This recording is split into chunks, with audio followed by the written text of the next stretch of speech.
on February 2nd, 2021. I'd like to welcome you all to this meeting of the Salt Lake City School Board. I'm going to wait. Superintendent, are we up and streaming? That is a Sam. Yep, we are. Okay. Welcome, everybody. We've got all the members of the school board here, Superintendent Madden and Business Administrator Kersley with us, and assembled members of cabinet and district employees. We're happy to have you joining us as well. I'd like to go ahead and excuse board member Sika from our meeting tonight. She's had a family tragedy over the weekend and will not be able to join us. So send good thoughts and well wishes her way. But she'll be able to watch the recording of this meeting. But our thoughts and hearts are with her. I'd like to also welcome representatives from our associations. Allie Martin is here tonight representing SLCSD. We have Brad Acey representing transportation, Che Olson representing buildings and grounds, B. Alonzo from child nutrition, and Steve Russo is the president of SLEOPA, and Cindy Mills is our board representative. She watches our meetings as the representative from SLEOPA. So welcome to you all. We're really grateful for your participation in our meetings. Now I'd like to have everybody stand and join me in repeating the Pledge of Allegiance. Please repeat after me. I pledge allegiance to the flag of the United States of America and to the republic for which it stands, one nation, under God, indivisible, with liberty and justice for all.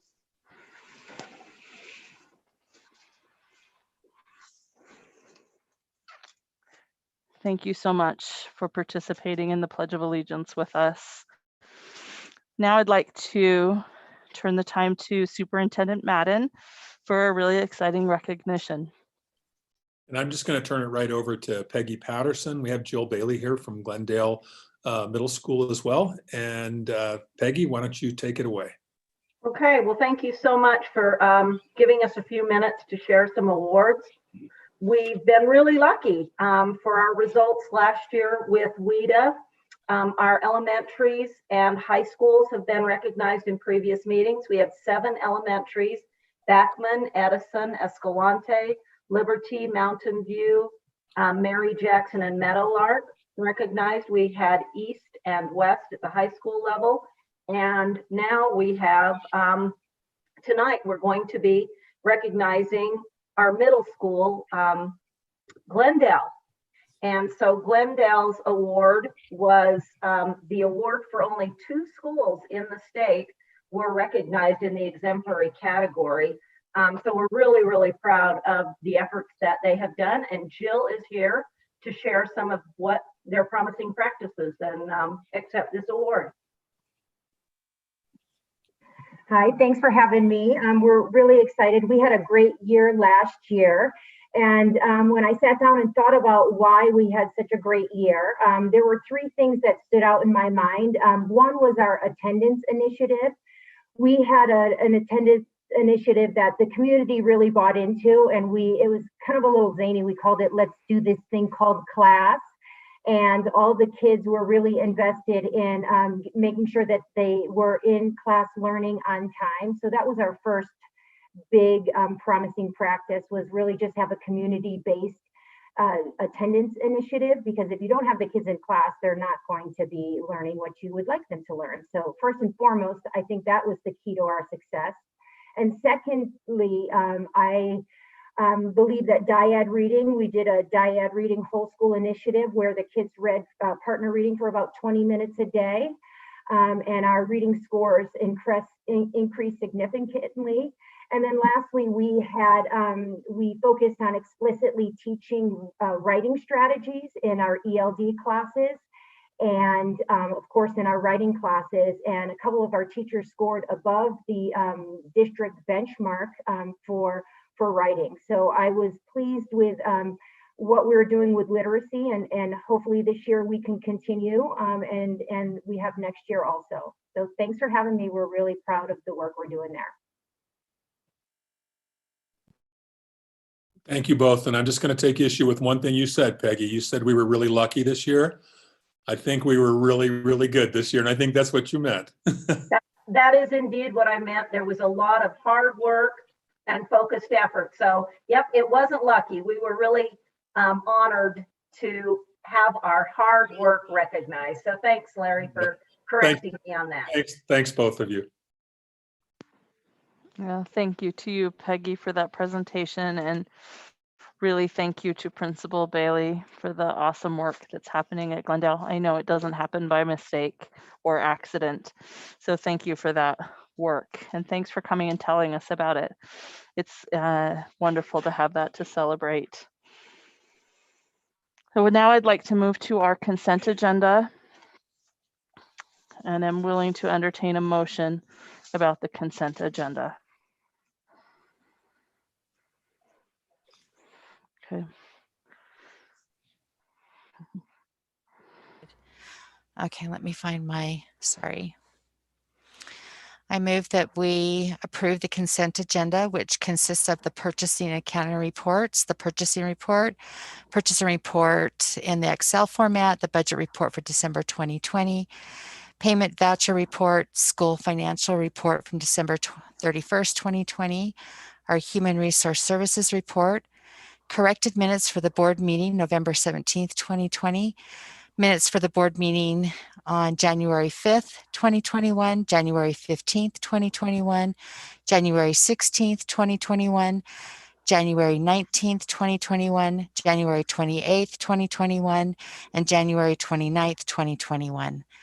Also included are board policies, either new revisions or deletions, G23, background check for employees and self-reporting requirements, I-13, alternative language services, I-15, interscholastic athletics and extracurricular activities, I-24, adult education program, P3, nepotism prohibited, P11, employee immunizations, and S9, student health services and requirements. Thank you, Christy. Do I have a second to that consent agenda motion? I'll second the motion. Okay, that's been motioned by Christy and seconded by Nate. Do you have any discussion to the motion? Catherine, go ahead. Yes, I'm just wondering what corrections were made on the November 17th minutes. They're not highlighted. They were dates. I think the 2020, it should have said 2021, but accidentally said 2020. Go ahead, Christy. I would just like to thank the policy committee. We had a great conversation, and the policies before you. We all thought that they just need to go right into consent, and just thank Ms. Kendall for her work, and for Joel Lee, board member Organista, and board member Kennedy. Yes, thank you, Christy. I'll second that. Thanks. That's a lot of work for the policy subcommittee. Any other discussion to the consent agenda? Okay, seeing none, let's go ahead and vote on the consent agenda. Hule, yes. Catherine Kennedy, yes. Nate Salazar, yes. Mohammed, yes. Melissa Ford, yes. Christy Sweat, yes. Okay, that takes care of our consent agenda. Thank you, board members. And we'll move to the request to speak portion of our agenda. We have, I understand, 3 people who'd like to speak to the board. Is that true, Superintendent? Right now, we have one person in the waiting room. Okay, we are a little bit earlier. We got through that a little bit quick. We're a little bit earlier than the time put on our agenda. Board members, how do you want to handle that? Should we proceed with request to speak or come back to it at 6:50? Any comments? suggest that we move along and, and hopefully, people can chime in. And I guess if there are people that do log back in, maybe we could make the exception for them to still speak. Okay. All right, my recommendation will be that we hear from the person who's here. And then if somebody joins superintendent, you'll let us know so that we can give them that opportunity later. I see nods from board members in support of that. All right, thank you. Let's go ahead with the person who's in the waiting room, superintendent. 3 Okay. minutes. Okay, the speaker's Thomas Henriod.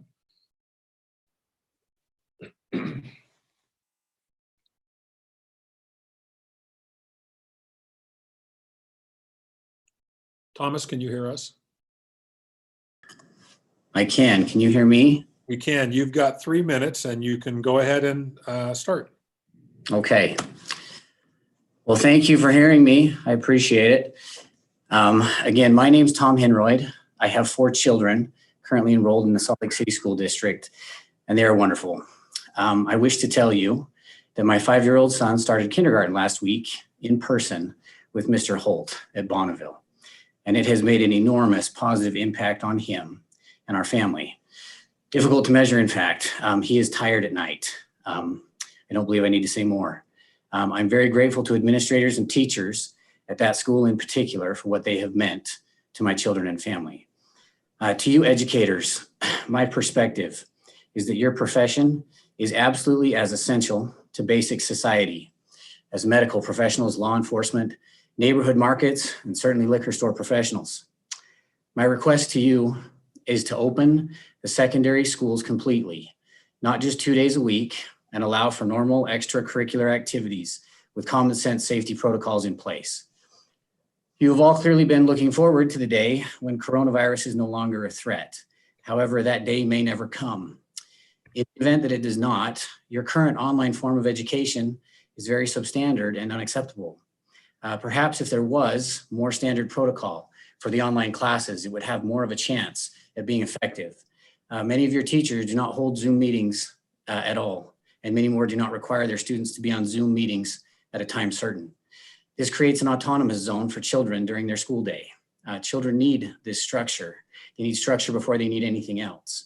Your online school program is by and large not structured, and its effectiveness is no longer in question, as is evidenced by a 600% increase in failing grades. That is the emergency that this group should be addressing, not the emergency of a virus. Let's let the state health department do that. I don't think it's right that this group decides whether it's safe or healthy to attend school. If it's not safe, health professionals and government health departments should stop all the other schools from being open as much as they are. I believe that you guys should be focusing on education and they should focus on health. Speaking to education, I can state from firsthand observation that the requirements of the kids have reduced drastically. Participation in many cases is not required. The cameras are off.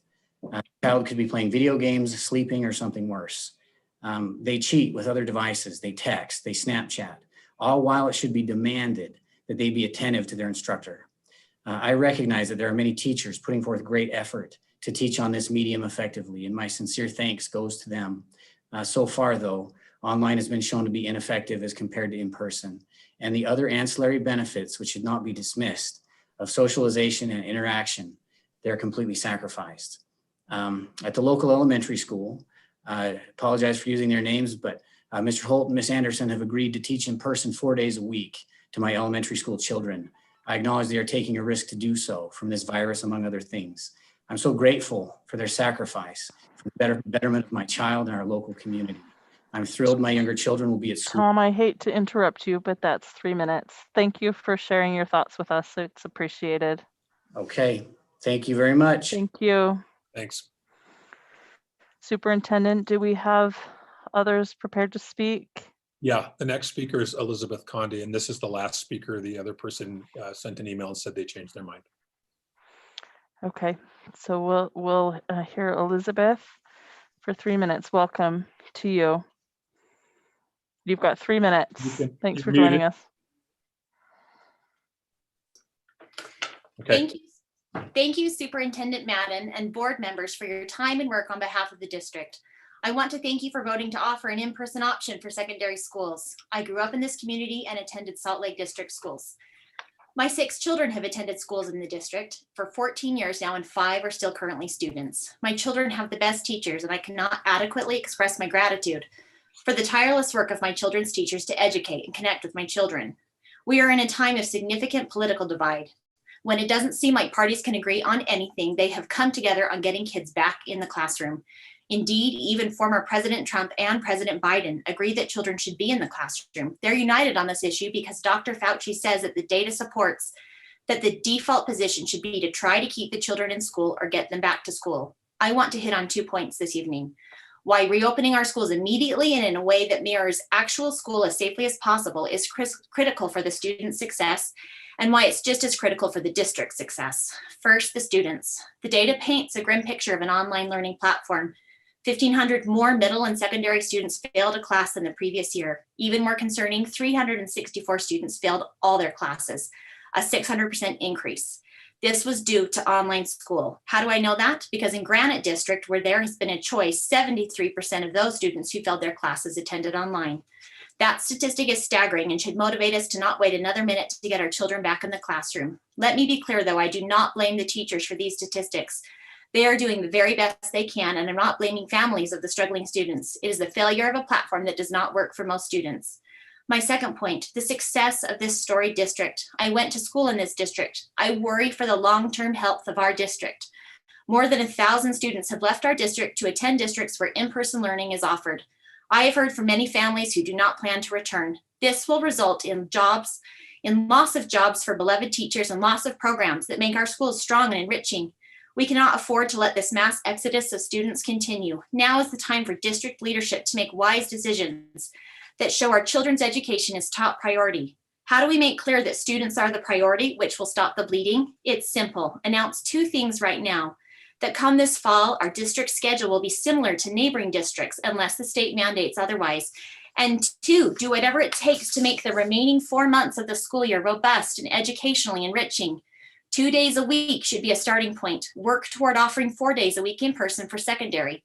And when they're there, don't make them hop on Zoom from their desks. Remote learning from inside the building is not in-person learning. Please give our secondary students as high quality education as safely possible. Other districts have figured it out over the past 4 months. Look to their examples to flatten the district's learning curve. I plead with you to show leadership and demonstrate that children are the top priority in this district. Show our community that Salt Lake District is a great place to educate our children. Thank you. Thanks, Melanie. Thank you, Elizabeth. Oh, excuse me. Appreciate you being with us.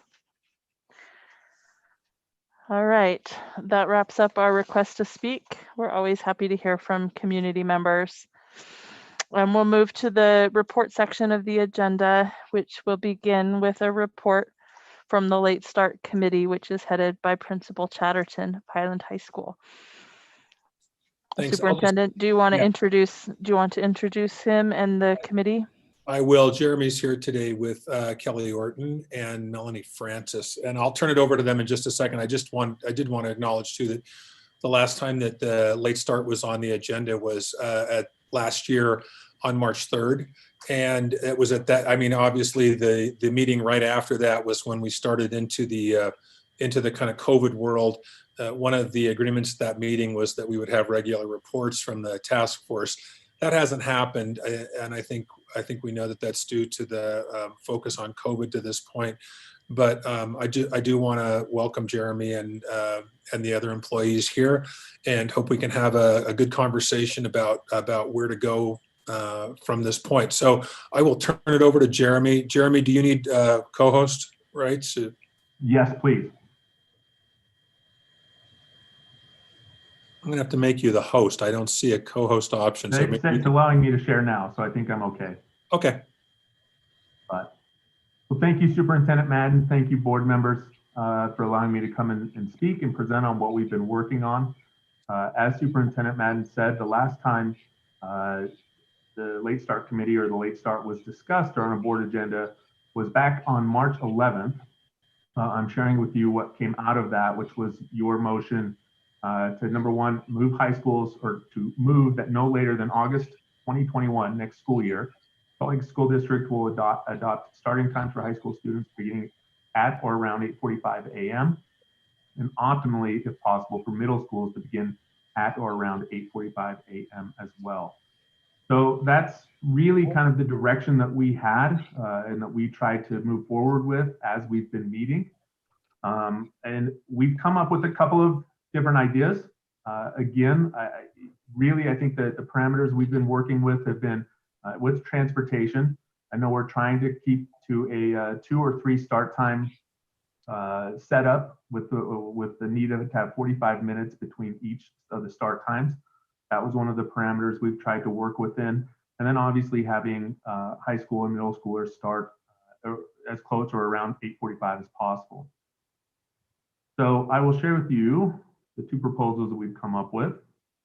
And again, these are just very general things that we've created. The first one is very unique, and I'm not sure if it's something that again, how the board will feel about, but just something that we've brainstormed together as we were putting together some late start options and getting some different ideas together.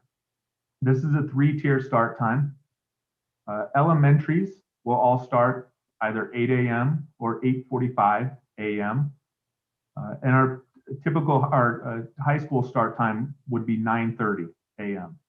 Again, providing us that extra 45 minutes and being able to go later. What this option does provide also, though, is the option for a 5th period or a 0 period at the beginning of the day for students that would be interested in starting their day earlier, or if, for example, they wanted to, maybe take additional classes while in high school. Maybe they wanted to take 5 classes a term. I don't necessarily see this being required for athletes. I think we could definitely keep athletes at the 9:30 start time. I know that's something that's been a concern in the past, but just another option. I think another thing we're thinking about is, how we can help better support our students in terms of credit recovery that might be needed in the future. Our second option is actually very similar, and I apologize on what I had submitted to you before. There was a typo. The out times were off by half an hour. I think it said 2:45 and 3:30 here. But just to give you an idea, this is basically the schedule that we have going into the rest of the school year that's been established by our transportation. Again, elementaries will have start times of 8 or 8:45. The difference here is that we would need to move middle schools to 8 a.m. And that's the biggest change. So our middle school start time would need to be 8 a.m. Our high school start time would then move to 8:45. The reason being is the number of buses required for both middle school and high school is more than really what our transportation can provide. At this point, it would require over 90 buses for both middle schools and high schools to start at the same time at 8:45. So again, and I think the other thing is, elementaries, I think we could, potentially move back and forth in terms of, or try and provide them some opportunities for choosing a start time. But it would be very difficult with this 2-tier system, just because we wouldn't want to get our buses, the number of buses required, really out of whack, right? So that would be a problem there. And then, finally, I'll just share with you our committee, and again, just kind of some final points on all of this. But again, the 3-tier option, as we see it, provides more flexibility for elementary schools to potentially choose their start time. They could choose any of those 3 start times. Provides options for high school students and their families in terms of trying to get additional classes or credits in. Allows high school students additional opportunities for credit recovery. The cons really is, number one, it would be very difficult to implement by next year. And speaking with the high school counselors, I don't know if it would be possible to implement by next year. It's real. They're already into steps of collecting course request cards, looking through, going through starting the master schedule process. I don't know if this would be a fair thing to put on them at this time. And then again, we've never tried it. I'm sure many unforeseen issues that will come up that we will have to work through and try and figure out solutions to. And so that could potentially cause some issues as well. The 2-tier option, very easy to implement. It's basically what we're doing to finish out this school year. The only con really is that middle schools would need to have that earlier start time of 8 o'clock, which I know part of that was to try and get middle schools at 8:45. And again, here are the members of our late start committee. There were 17 of us representing all levels of schools, teachers, SLEA, SLEOPA, and district personnel as well. So I want to thank them for all of their hard work. As Superintendent Madden said, this discussion had begun last fall, and the late start committee was put together by former Superintendent Cunningham in January. She asked me to co-chair that committee with her. We met in January and February, and then again early in March prior to COVID. We did not have the opportunity to meet again, or we did not meet again until just this year in December. So we've had the opportunity to meet 3 times this year, December and twice in January.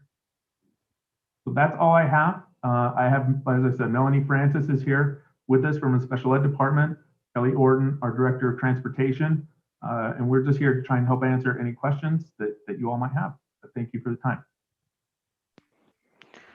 Thank you, Principal Chatterton. Really appreciate this report. I would like to give board members an opportunity to ask questions and make comments. We'll follow our process of everybody will have a chance to speak once before somebody speaks twice. And I think what the superintendent is looking for, and correct me if I'm wrong, Superintendent Madden, is for us to give some ask questions and kind of give some guidance for what our next steps will be, where we can bring this to potentially the next meeting to make a decision on. So in that regard, the superintendent sent an email to board members with a recap of the conversation up until this point. So for you new board members, I hope you've had an opportunity to review past meetings and review that packet from the superintendent. And I just want to hear from you what your questions are and what kind of information you are looking for and your thoughts on this. So with that, I'll turn the time to board members for an opportunity to speak.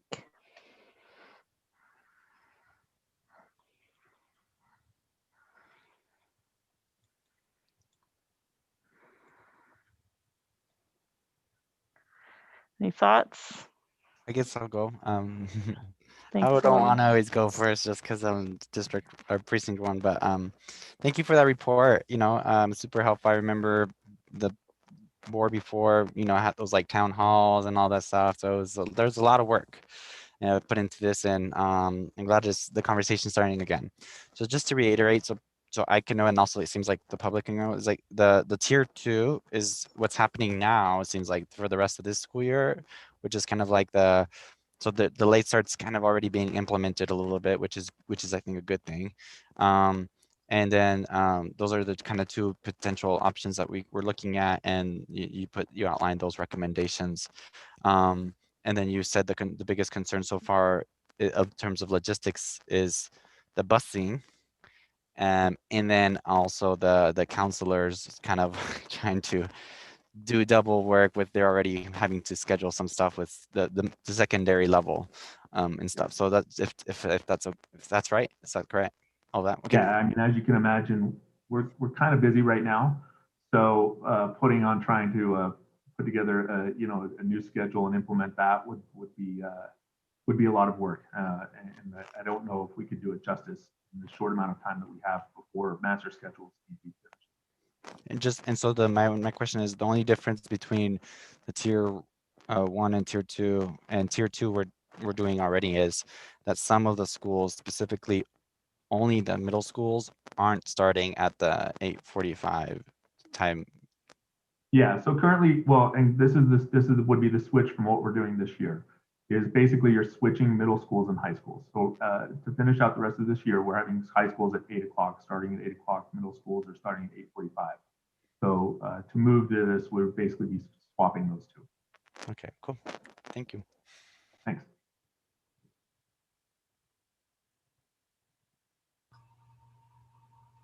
Catherine, go ahead. So this is a new board, and a new board has the opportunity to make choices. I just would like to reiterate some of the things that were in Superintendent Madsen's report. And I want to also express my thanks to the committee and to Principal Chatterton and others for all their work. I know that this is a big ask, that being on this committee is a lot of time, and I appreciate all the time that's spent. I guess that we did ask the Late Start Committee to implement the plan, but not to bring us new ideas. And that was because we did consider the idea of a zero period or a period before. And what we realized is that it punishes students who need things like credit recovery. To tell a student that you have to come early because you need to do credit recovery seems like a punishment. But most importantly, it undoes the most significant benefit of Late Start, which is that it increases and improves students' mental health and mental health outcomes across the board for our teenagers. It allows an extra hour of sleep, which reduces suicidal ideation by 68%, which is huge. So there are 68% fewer thoughts of suicide. So that's one of the reasons that we felt so strongly about this.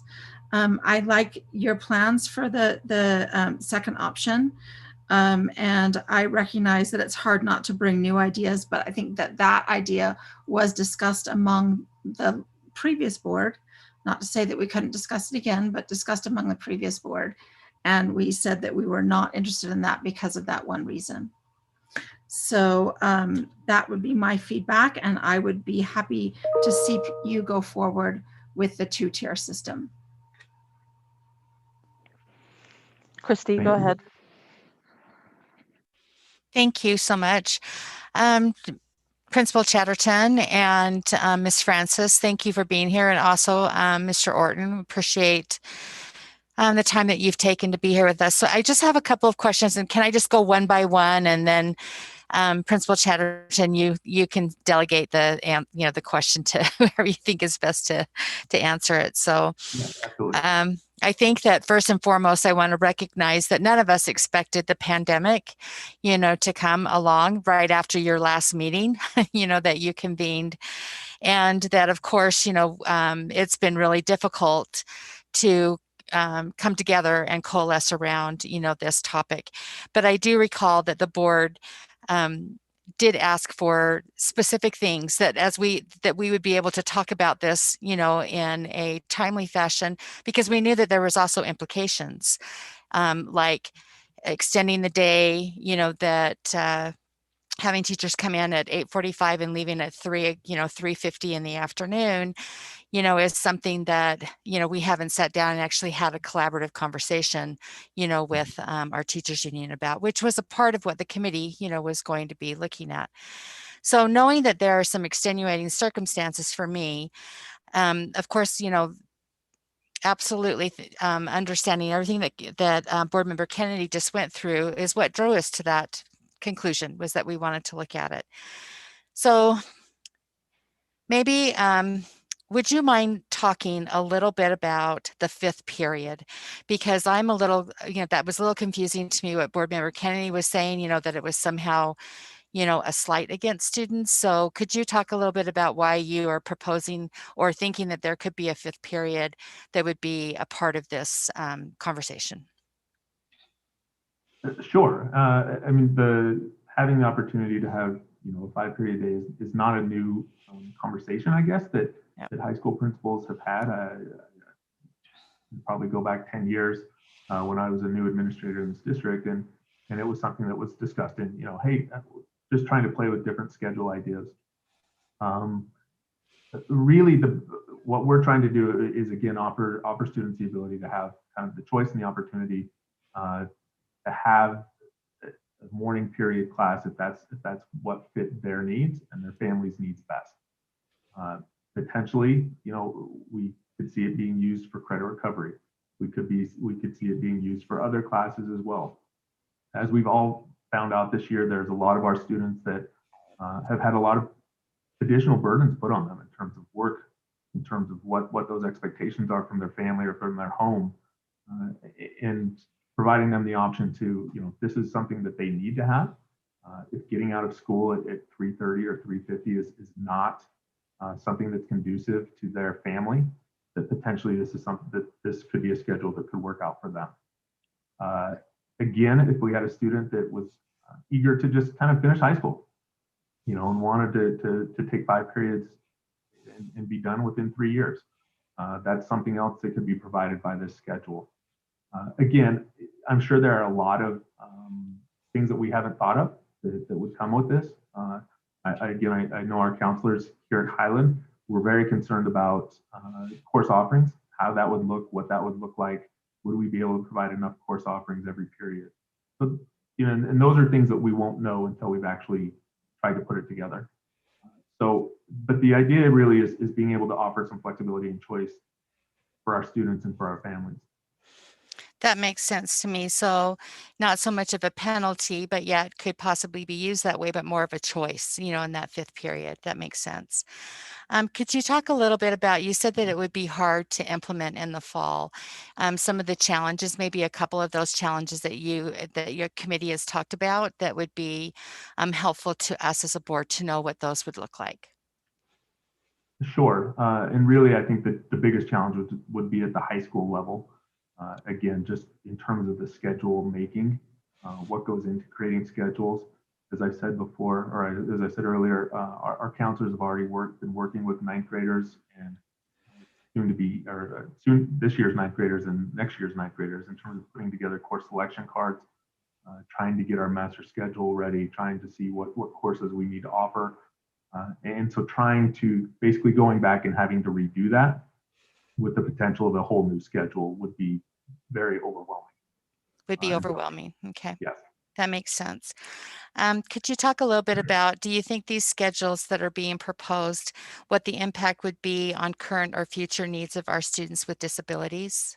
Do you see any impacts? I don't know, Melanie, if you have anything that you would like to add to that, but I don't see really any impact. We've been able to, I'll let Melanie speak.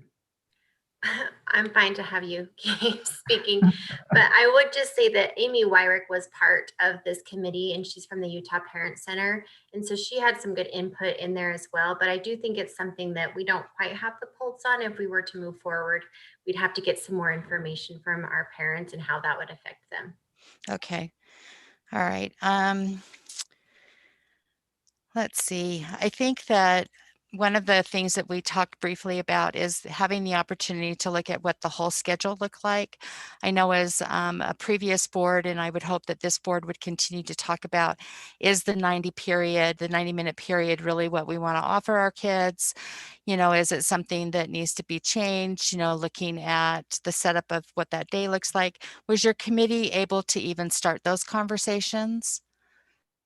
Not too much in depth other than the schedules that I did present. The periods are shorter than 90 minutes, not by much. For example, the 2-tier option classes, I believe, will be 84 minutes. So 6 minutes off. The other option, I think the first option, if I'm not mistaken, classes were an hour and 20 minutes. So they're all still around 80-minute periods, 80 to 85-minute periods. Okay, so a little bit shorter. So I think my last question is, we had a very robust conversation, either out in our town halls or here at our board table about the 2-tier versus the 3-tier. And that there was very specific reasons why Mr. Schulte at that time and Martin, suggested that we go to a 3-tier. And so Kelly, Mr. Orton, I'm just wondering if that is something that you want to talk a little bit about, and if you're advocating for more of us to look at that 3-tier and what for our new board members to be able to talk a little bit about the differences between the two and what were the benefits and the cons. So, well, let me be clear on one thing. I came on this committee just 2 weeks ago because of COVID and everything. So this is fairly new to me. I'm learning as fast as I can. There's a cost with, depending on how you set up the 3-tier. The proposal we have here, there'll be a cost increase because you're running more buses that would not be funded by the state. Those 46 high school buses again. So there'd be an added cost. Depends on how you set it up. So I'm not going to, I'm saying there's other ways to look at it. This committee's put a lot of time and effort into it. So at this time, I wouldn't have anything else to add right now. Kind of talking around the subject, sorry. And I could add, I mean, I know what would be the benefit of having a 3-tier system is if, for example, some of our elementary schools chose to go to that 9:30 start time, or some of the middle schools. I mean, I think that would be able to provide us less bus drivers at any one time. I know that's a hard ask for elementaries, being a former elementary principal. It's hard to ask kids to wait until 9:30 to show up for school. So I don't know if I see that being a realistic option for any elementaries. But that would be really where the benefit would come in, is if we did have elementary schools jumping into that 9:30 start time. We could potentially push the number of bus drivers required at any time down to, the low 60s, which is right now they're up at 69, which again would save us, money in terms of what we would need with drivers. Right. That's correct. I think that one of the things that we did talk about around that 9:30 time for especially our elementaries is the probability of how many of our schools would have to be open early anyway because parents are going to be wanting to drop their kids off before 9:30. And so that's just another layer of that conversation, to have at the local level, I guess.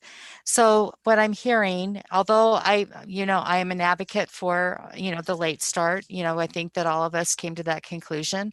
I would love to hear from our new board members, but it sounds to me like if we had a little bit more time, if we didn't implement this fall, but absolutely implemented the following fall, that it would give us the time needed to maybe answer some of those questions, that are coming up either in your committee, as you said, like around our students with disabilities, and also, locking in those times. I know it's a little bit late here we are in February already, and we've got open window closing soon.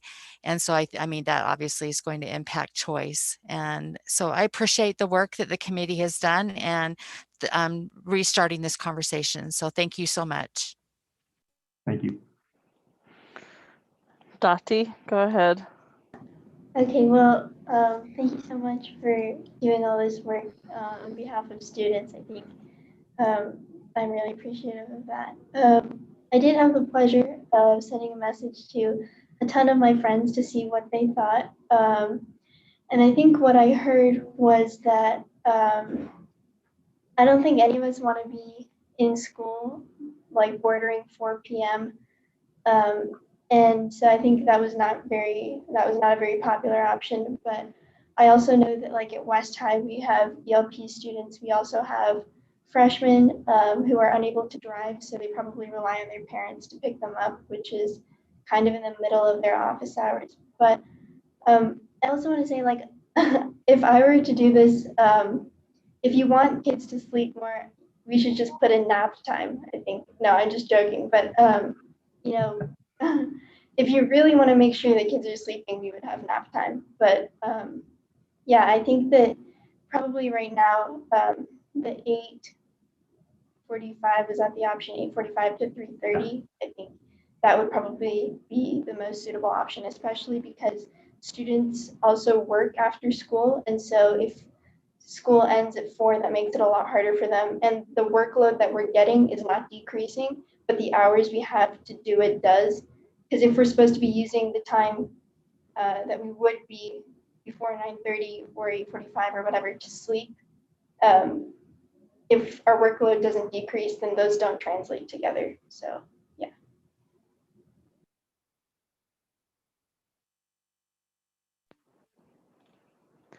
Mohammed, Nate, do you want to ask questions, weigh in on this? Go ahead, Mohammed. First of all, thank you everyone for all the time that's been put on to come up with a diverse schedule. Everything that we are doing here, we are doing it for our students. We know that, busing, schools, teachers would not be existing if it was not for students. Yeah, we all agree on that. And, we are, as new member, of course, I got a lot to think about.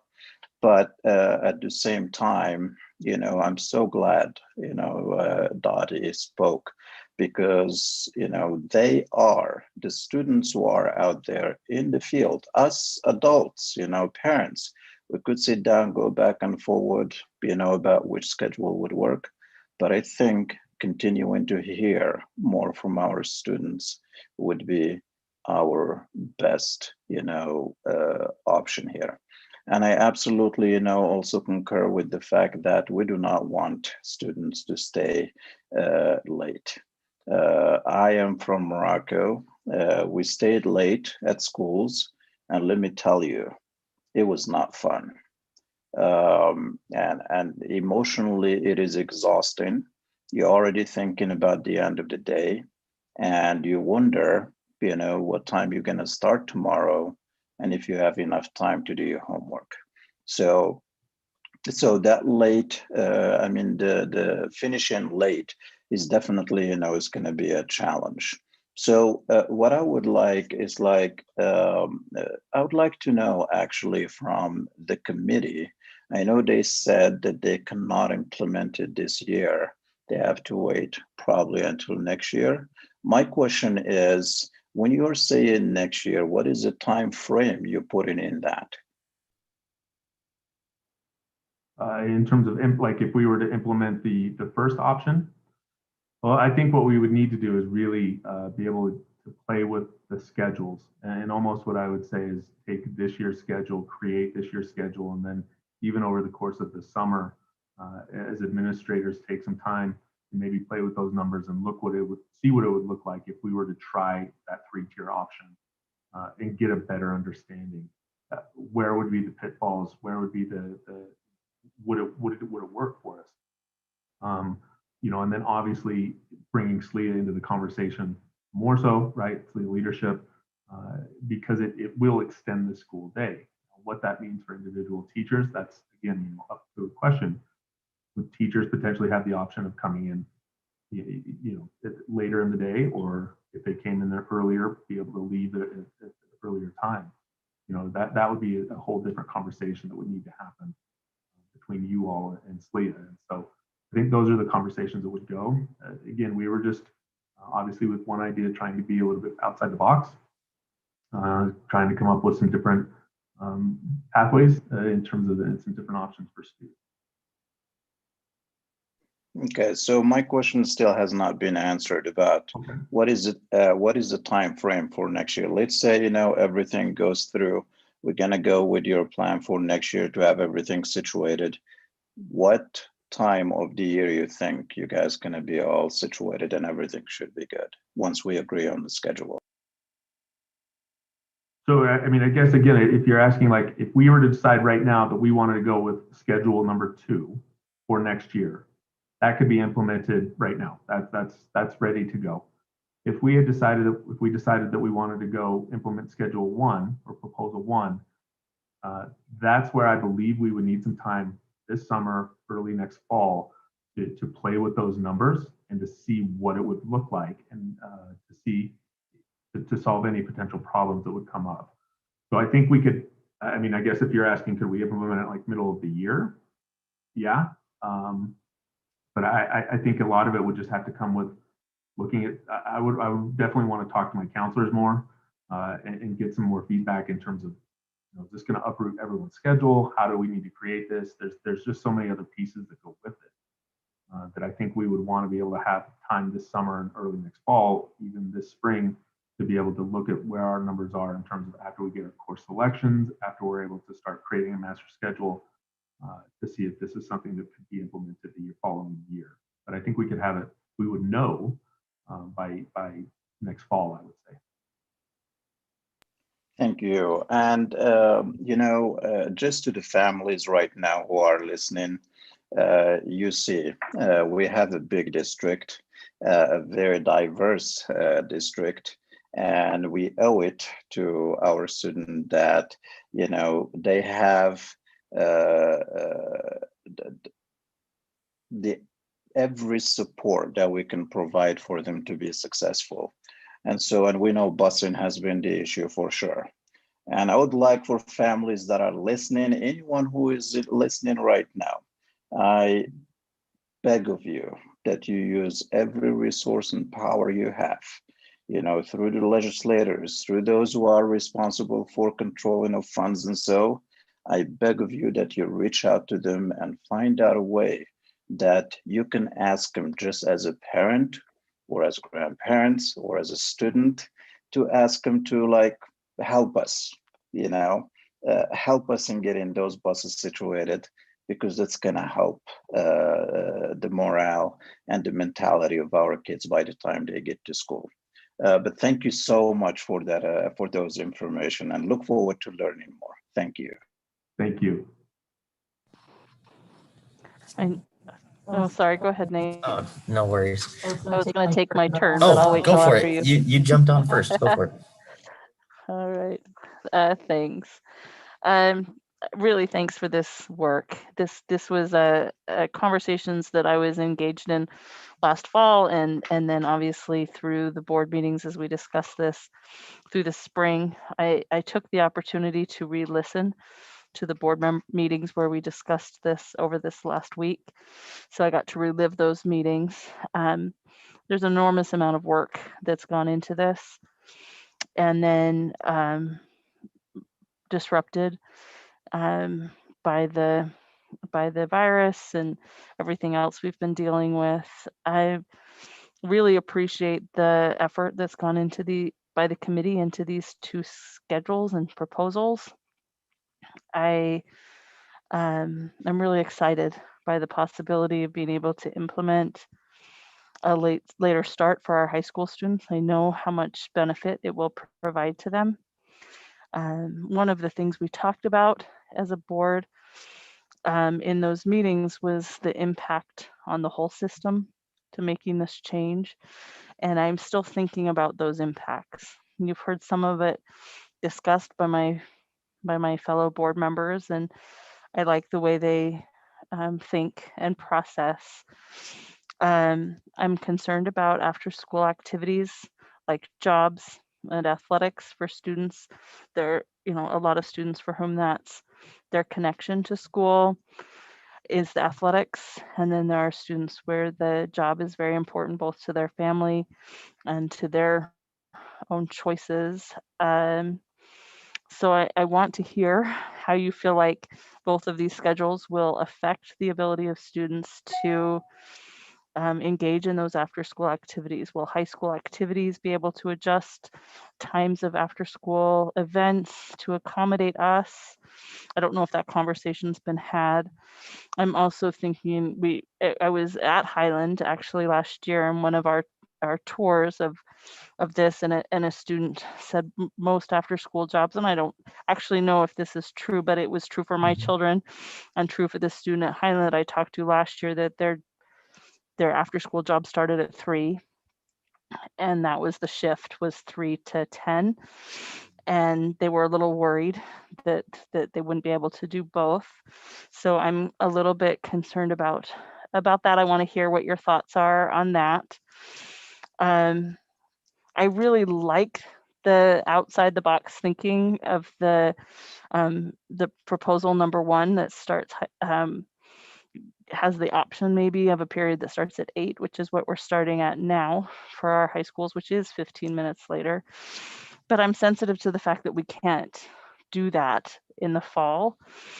I mean, I guess I would be interested in looking at potentially implementing option number 2, but working with option number 1, because I like the idea of being able to provide credit recovery options for students and families. It feels like it would provide options across student spectrum, opportunities to increase classes and availability of classes. It gives us an opportunity to look at our schedule. That was something that was mentioned multiple times by the previous board in these conversations, was perhaps revisiting schedules. So I feel like we've taken a really big step here in these two proposals. I feel like we have options that can meet the board's decision from last spring, but still keep open possibilities for discussion and getting feedback from students. It seems like in either option, we would need to have some more engagement as we move forward. So I think maybe you've heard some of my questions and concerns and the things I'm thinking about. I don't necessarily expect you to answer them now, but I would like to kind of hear some more solid information from the committee about how you're planning to mitigate impacts, both to elementary schools, to middle schools, and to high schools. Yeah, and I can speak to some of that now, if you would like me to. But I think one of the big things that we really tried to look at, putting the time frame together, and then as we mentioned earlier, cutting a few minutes off the class periods, is actually moving to the 8:45 start time. Although it's an hour later than I guess what we had last year, it's actually only a half hour later in terms of the out time. So even though we would be starting at 8:45, we would still have our out time at 3 o'clock. I've put some numbers into that in terms of playing with our schedules, playing with our calendars, and making sure that we could still implement things such as late starts for high schools, early out days for elementary schools, and making sure that we still had the amount of minutes that were required by the board and by the state. So all of those match up quite well. And so, yeah, it would obviously be later. It would be that 3 o'clock, or but again, not as late as say 3:30. Again, moving to that other schedule idea, I think we could play with those times a little bit, potentially even get that out. Right now it's at 3:50, potentially even get that out by 3:40 on a 9:30 start time. Again, I think we would want to play with those numbers some more and just make sure that we're able to hit our hours and still provide the teachers the opportunity that they need for early outs on Fridays in elementaries, and then late starts for high schools. And I apologize, they're vacuuming. Let me go shut my door real quick.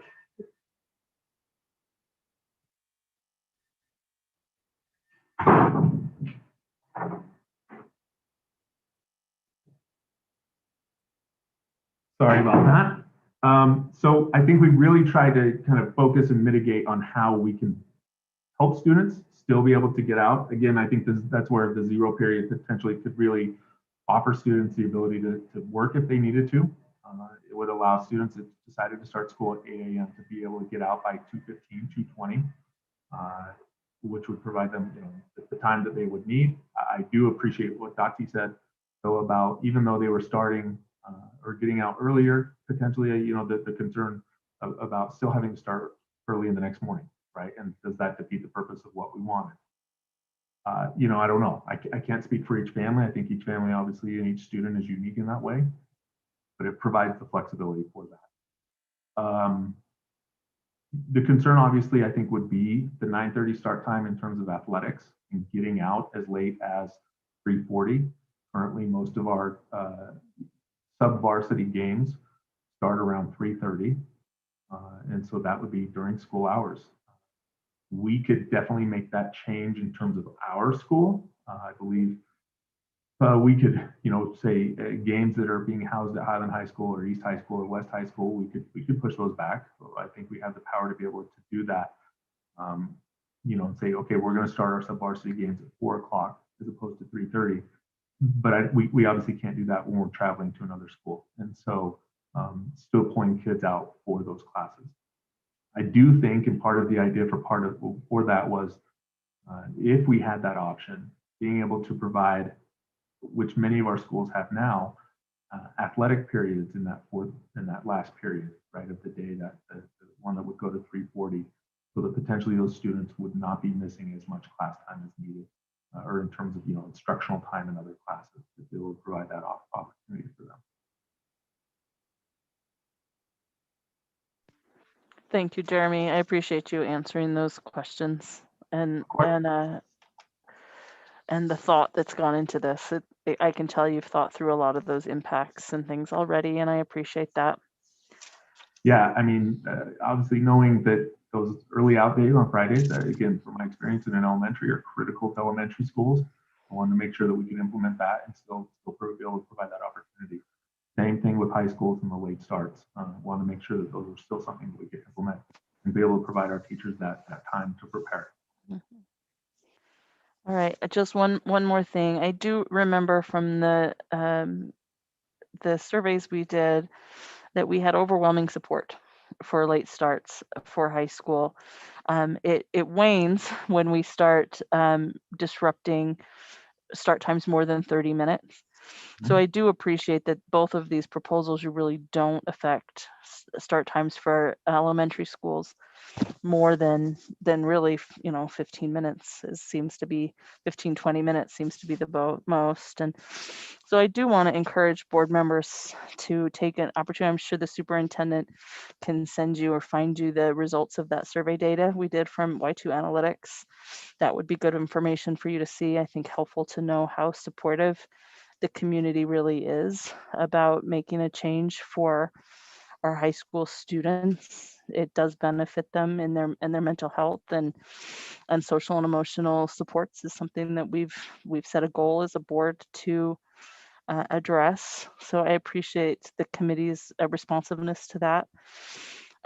Just one last question. Late start for high school would be a Monday later start. Is that what you're talking about? Okay, so that continues to provide that professional learning community time for Correct. Educators? Yes, okay. correct. All right, thank you. Those are my questions and comments at this point. Superintendent, go ahead. Yeah, I would just note that within that information that I shared with the board recapping last year, I believe that there are links in on those meetings to that Y2 Analytics survey data. It's attached to those agendas. It's in the agendas. Wonderful. Thank you, Superintendent. I didn't know if Board Member Salazar had anything. Yes, it's now Nate's turn. Go ahead. Okay. Yeah, for sure. I appreciate that, Principal Chatterton, and I think the majority of my questions have been asked by my colleagues, which is awesome. And so I just have a couple maybe of clarifying questions, and certainly kind of talking about maybe some urgency in some ways too. But did you say, and I can't remember if it was another proposal, do any of these proposals that you presented tonight and one or two require the purchase of more buses, or would this keep us in a position where we wouldn't have to purchase new buses? I can answer that. No, both schedules would work with our current bus fleet and drivers. Just one would include more driving hours than the other. We could use the same fleet that we have now. Okay, perfect. And the only reason I bring that up is just trying to, correlate with some of the other initiatives that this board has set forward relative to our sustainability resolution, and just knowing that there's more hours or potentially more buses, but that the more bus thing isn't an issue with these two proposals. But have we taken into consideration what kind of impact those additional hours might have relative to our goals moving forward? That's probably not anything you can answer tonight, but certainly something that I would be interested in moving forward is, I think if we're committing ourselves to that type of practice and resolution for the benefit of our community long-term, would like to see how we can, make sure that we're keeping those things in mind, those values in mind. So again, I don't know if that's necessarily an answer tonight per se, but so I appreciate your feedback on that. And then the only other, piece of urgency that I feel like hasn't been mentioned is just relative to the residents of where a lot of our students live and the amount of time that they're spending on buses. I think about a lot of the students that I represent in my small sliver of the Glendale community and Poplar Grove, who are out very early in the morning to catch buses up to East, and just wanted to put that sense of urgency out there that even with a later start time at some point, our students on the west side are going to be getting up much earlier, especially those that go to East and Highland. And wondering if that was taken into consideration at all in your discussions with the committee, because I would like us to be mindful of that, especially as we're working ourselves, out of some of the drawbacks and learning loss relative to COVID. that we'll be managing for many years to come, regardless of when this happens. But just trying to give every opportunity to students to recoup and re-energize themselves, especially those attending East and Highland from the west side of our city. So yes, that was discussed, and actually Melanie just had brought that up along with Amy Wyrick, and the concern about having specifically, especially special ed students. But you're absolutely right. For students that don't live as close to the actual school buildings, and concern about having them out catching a bus at 7 a.m., right, or whatever is probably happening now. And so that was definitely part of that conversation. And that, you know, I think this would help alleviate that, especially with the middle schools. They don't necessarily seem to need to travel as far. So hopefully that wouldn't be the case. And then again, you know, just trying to get students home at a reasonable time. Right?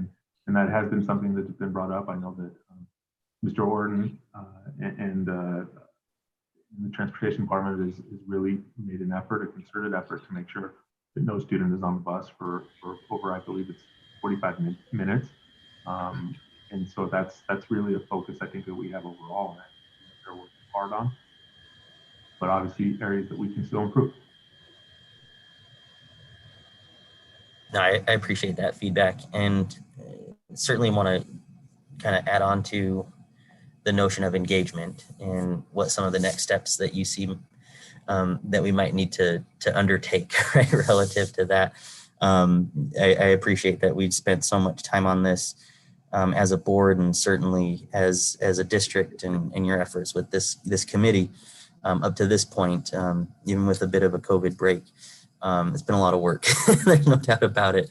You know, but I'm just wondering if you all still feel like the feedback that we got last year, if that needs to be revisited, or if we can build upon the efforts that we did last year with town halls and surveys, and then what additional steps relative to engagement might be needed with our students and parents, again, potentially, but also you mentioned counselors and folks in the fleet and the bus driving world who might need to weigh in on this as well. I know I was an advocate for kind of hearing what the bus drivers were thinking as well last year as a stakeholder, but just what some of your thoughts might be relative to some of those points. I think, as I said, the option 2, I think, is pretty easy to implement. You know, we've made some changes this year already. Mr. Warren's done a nice job, and so that really doesn't impact. Matter of fact, I kept elementaries on the exact same path that they're finishing this year on, so it wouldn't impact them at all going into next year from where they are right now. Really, the only schools that would be impacted would be middle schools and high schools. Mrs. Ford had mentioned, or board member Ford, sorry, had mentioned about, you know, could we be moving into looking at option 1 because of the possibilities? And absolutely. I mean, I think that and switching to something like option 1 really wouldn't necessarily need to impact our elementary schools at all. It could implement or impact, you know, moving middle schools back to an 8:45 start time, and then high schools, you know, going back to the 8 o'clock start time, and then adding another start time at 9:30. Excuse me, having a 9:30 start time and then adding the other one at 8. But that could all be done without impacting elementaries at all, which is nice. So if we want to continue and further this conversation, we definitely can. I think, you know, really the question, because the groups that are being impacted the most on this would be your secondary schools, would be your middle school and your high school. We did have middle school teachers and middle school administrator on our committee. I think both of them felt okay with moving to an 8 o'clock start time and thought that their students would do well with that. Matter of fact, Marissa Hautau, who was on our committee, the principal at Northwest Middle School, and Sue Dom, who is an elementary principal, had mentioned that their communities might like the 8 o'clock start time because it would kind of put them on equal footing together to be able to provide that extra support that they needed in the mornings and get going to school at the same time. So I think the groups that you would definitely we would want to try and get some more answers from would be your middle school administrators and teachers and families, and, you know, making, because again, part of that initial setting was trying to get middle schools at 8:45 as well. And really what it's doing is taking middle schools with mostly are starting after 8:30 right now, or after 8:25, moving them down to 8 o'clock. So that's going to be where your biggest impact is happening. And then obviously high school's moving that back to the 8:45 start time, but I think everyone has wrapped their head around that and is ready to move forward with that part of it. So middle schools is where that question would be. Excellent. Thank you for that. Mm-hmm. All right, every board member's had an opportunity to speak. Do we want to do another quick, maybe 2-minute round for board members? Hoel Lee, go ahead. We'll go around again. Yeah, I could 2 put minutes. my timer. Yeah, 2 minutes. I've got it too. Okay, let me put it real quick for myself. So a couple of things that are very important. I used to teach health, and adolescents need to sleep 10 hours. And so people think it's 7 hours. No, it's 10. I think the late start's important, but just as Nate mentioned, and Jenny's not here, but I'm not going to speak for her, but the reality is everyone in precinct 2 that are going to high school to East, 100% of them go on a bus, usually, if they don't have a vehicle for themselves or a parent. And just as Nate mentioned, not every bus route is equal in time. I will bring it next time, especially when we talk about this. I will bring it. I have every single bus pass. Back then it was UTA bus passes that we had used. They weren't school buses. I have every single one that I had to have for every single month that I had to get, that I took from Rose Park to West. I rode the bus every day. It had to be a public bus that time. And I had to wake up so early, extra early. And I can't even imagine for the people that go to East, how early they had to wake up. So this is a good step, but this is much more complex if we're really trying to address the real root of the problem. I think there's other ways of having this conversation. This is, like I said, a good part of it, and we're going to have a decision in the future. But that's why I think in the future some people in Glendale want to have a school in their home, in their precinct too. It just makes sense. Why are we literally busing 100% of them, right? Why are we doing why is homework, as Dati mentioned, homework? Why is homework is part of the solution, right? What other countries give zero homework for elementary school and middle schoolers, and in high school, I never gave homework as a high school teacher in this district. If they didn't do the work and they didn't finish it, then they had homework. But there's a lot of ways to understanding how there's a lot of problems and how we can address it. And this is a good way. I'm just saying, this is a good step. Thanks, Hoel. Go ahead, Catherine. So I took not much time for my first round, so I'd like to take a little bit more than 2 minutes. I have some follow-up questions. So I guess Kelly and Jeremy, I assume that you're thinking that we're going to bus students to 0 period if we did option 1 and then again. So I'm wondering if making 2 separate trips to the high schools in the mornings and the afternoons would actually reduce our busing needs, would increase. I mean, it would certainly increase the amount of time we had to offer to bus drivers, which is good. But the goal for 3 tiers was actually to reduce the number of bus drivers we needed. That was the real benefit. I wonder if it would do that.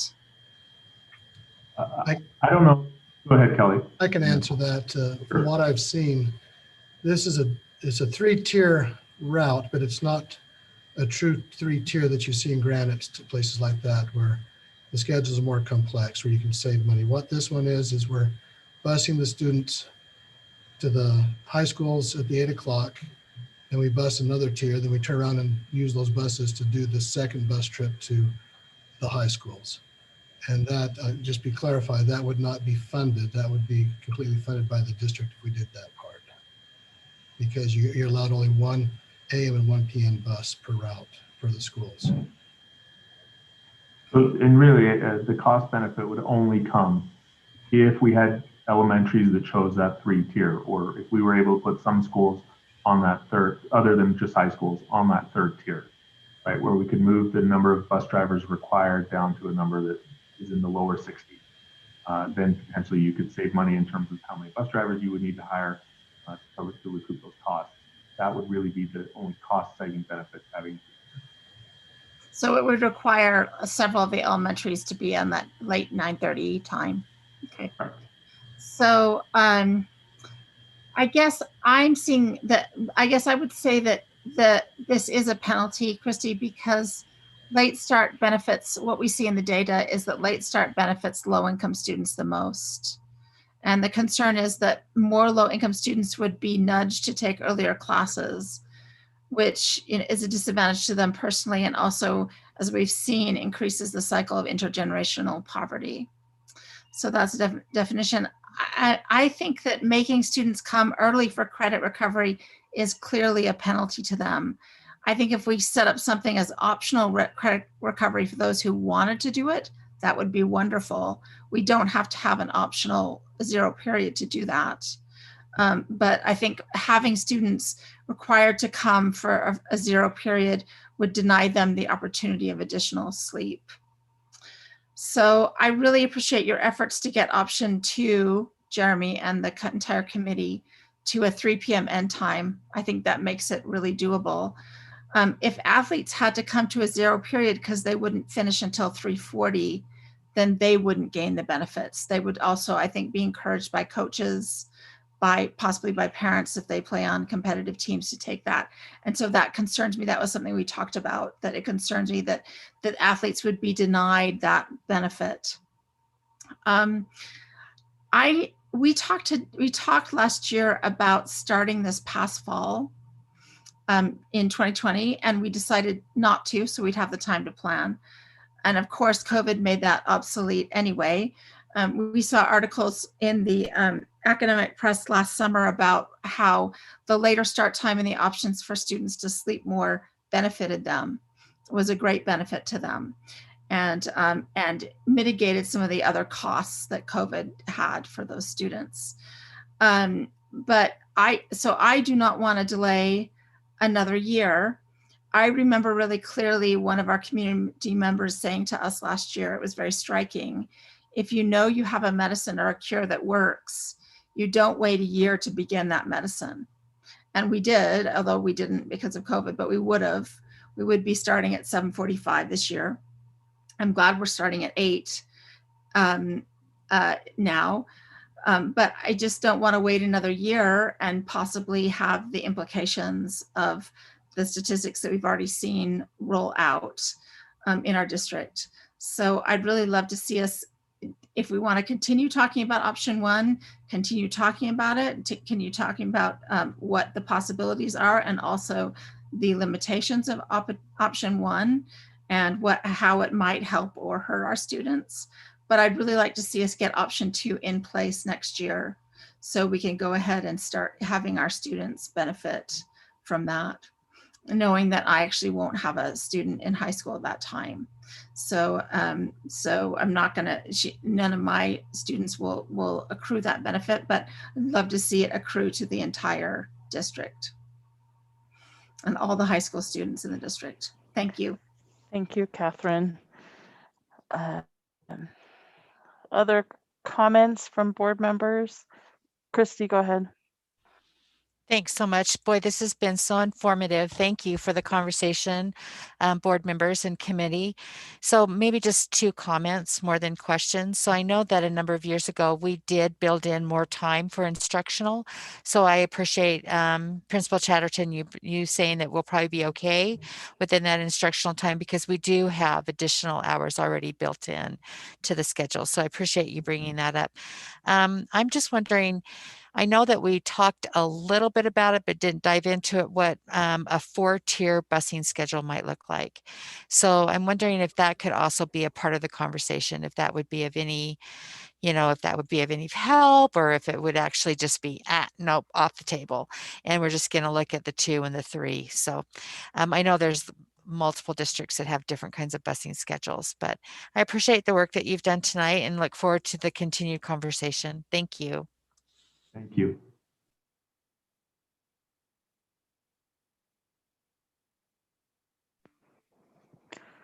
Any other comments from board members? Thank you all for the conversation. I think that this was a report. This was so that knowing that that several of us who were on the board last spring, as we went through these conversations, and last fall, were a part of it. It's a good opportunity for us to be refreshed in that conversation. but for new board members especially, it's a lot of information to digest and to think about, to hear about. I'm really impressed with the amount of time you've spent thinking about it already. I think what we need to do is just decide how we want to engage in the conversation moving forward. I know that that perhaps what we can do is move this to either the next agenda or a very soon agenda for us to discuss again and give a little bit more direction. Does that seem like something the board members support? More time to think about this, and we'll put it on perhaps the next agenda. Do you support that, or should we wait until the March 1st agenda? I will take feedback on that. Melissa, I'm just wondering if we should get some direction from the committee, so that they can come back and maybe get some direction from them of when they feel like they would be ready to come back and have additional conversations with us. So that's good feedback, Christy. I mean, it's a good question for Superintendent Madden, for Principal Chatterton. Do you feel like from the questions and comments you've heard from board members and what board members are thinking about, that you have an idea of what the tone of the conversation has been enough to then be able to give us some feedback on what you need, the time you need to work on things, and when you'll be ready to come back to the board with a proposal for a board decision? I guess for me, I guess I'm not quite sure what the next step is. Jeremy, do you feel like you hear questions that were not answered tonight, or do board members feel like is there more information that you need us to bring back? And if so, I guess I'd like to just be real specific about what that is so that we can task the committee with getting that specific information, because we did talk about a lot of different things tonight. And I don't want to send them off to guessing what to come back with. I'd like to be real super clear in that. Yeah, I guess I would thank you, Superintendent Madden. I would just, again, not sure if there are questions that you all have that you don't feel were being answered, what we could go back and look at. Would you want us to come back with another proposal of a potential 4-tier system, as board member Sweat had mentioned, or would you? I guess that's the questions that we would want to know. I guess one other thing is, I mean, maybe the goal is to, we've got 3 new board members, for them to have a little time to digest this and think about it. Maybe we can come back to the next meeting with the proposals that Mr. Chatterton brought tonight, and we can revisit those, and perhaps we can make a decision around those 2. If the board directs us to figure out a 4-tier option, we will do that. If not, I would be inclined to say, let's bring back these 2 at the next meeting. We could take another round of questions and then go from there. I think the one thing. Oh, sorry. The one thing I would want to try and probably do then at that point is reach out to every middle school principal and be able to provide you feedback from them, and for how hopefully they could even talk with their SICs and SCCs about what type of impact an 8 o'clock start time would have. I support that. This is a report tonight, so I don't expect especially new board members, but any of us to take action or give direction on this tonight. It is a lot to digest, as you say, Superintendent Madden. Why don't I suggest that we table thanks for the discussion. We're not tabling it. Obviously, we've had a report and we've had a lot of questions answered. Why don't we put this on the next agenda, give you an opportunity to take these proposals, get feedback on, as you suggest, from principals and SICs, and bring it back on a discussion agenda at our next meeting. Melissa, may I ask a question, or ask also embedded into that, that we see a real true schedule of what that would look like, what schools would start, where all of that would fall. In regards to once you've had those discussions, Jeremy, with those schools and what that would look like, because I know we still have some schools that don't bus, and where would their, with our special ed kids and just those impacts. I would like to hear a little bit more about that if there are any impacts to bring that forward too. Would that be okay, Melissa? Okay. And I think we would want guidance from the board. That was a question that came up is, are we going to require schools that don't have buses currently to match one of these start times? That's not a decision, obviously, we would make. We can give a recommendation, but that's something that you all would need to decide how you felt about. I think that when we talked about that, Melissa, was that, it was around equity. We talked a little bit about equity and how that would impact if we did have a child that came in that did need busing, then that would have to be adjusted at the school site for the whole entire school, right? So that was kind of my recollection. So that would be really great if we could maybe expand that conversation, just understand it a little bit more, what those liabilities are if that did happen, for instance.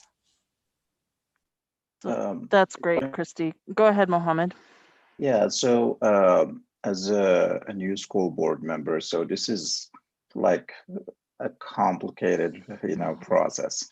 And I personally would suggest if we could we can push it a little bit, and if we can have, as a board member, just like a discussion session, just us, the school board members, and help us, gain a grant, help us and understand all the things that's been going on, because it is a lot of information. And I believe in the data of the importance of having our children be healthy and mentally ready to go to school.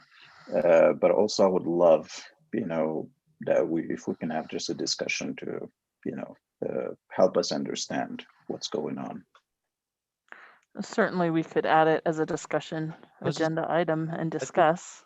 I think just a clarification, Mohammed, are you asking for a study session or discussion, or what are you? I'm not sure. Yes, study session. That's Thank what I was you. asking. Yeah. Thank you, Hoeli. That's exactly what I was asking. So we could put it on as a study session to discuss it, have a conversation about it. We will want to move to be able to take action on it, but I am wanting to be sensitive to the fact that there's a lot of information here and it's complex too. So is that enough direction, Superintendent Madden and Task Force Chair Chatterton? Maybe to have a study session at our next meeting with more fleshed out plans with the actual times, having visited it with principals and SICs, so that we can have a robust discussion in a study session, and then potentially have it on a discussion agenda as well. Maybe at the meeting immediately following that study session, so that we're moving this along, but that we're taking the time we need to make sure everybody feels comfortable with the process. So maybe a 2-meeting progression. Can I see support for that? And Superintendent Madden, you feel like that's a good direction from the board? I mean, that's the. I understand it. I do understand it. I guess my question to Jeremy is, in a study session, what more would we share that we haven't shared today? I know there is the Y2 analytics data, which is available, and I can send that out if need be. We can certainly pull together a more detailed schedule, but I'm not quite sure what else we would include.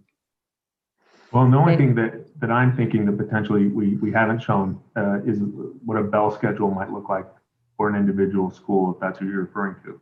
Yeah. I do have some examples of that, if that's something you want to see. That is something that we've looked at. So we could definitely look at least at the high school level, Right? I can't speak for elementaries or middle schools, but at the high school level what a bell schedule would look like. I'm sorry, Ms. Kennedy. I just have a clarifying question for Board Member Bade. And that is, my impression is that he'd like that kind of information from you, Principal Chatterton, but also information just to go over some of the information we went through last year, that maybe we go through the Y2K again, and perhaps we forward him some of the articles that we read, and things like that, that those of us that have been on the board for a while have had the opportunity to take a look at, but new members haven't, and they're not really had the opportunity to have those conversations. Is that right? Yes, you're right. Thank you. Thanks, Catherine, for saying that. I really appreciate you bringing that up, because that's what I was going to say too, Superintendent, is, we really dove into Y2K's information and articles. And so I would appreciate, being able to have that conversation with our new board members and with the committee. I think that would be really beneficial for all of us. Okay, great.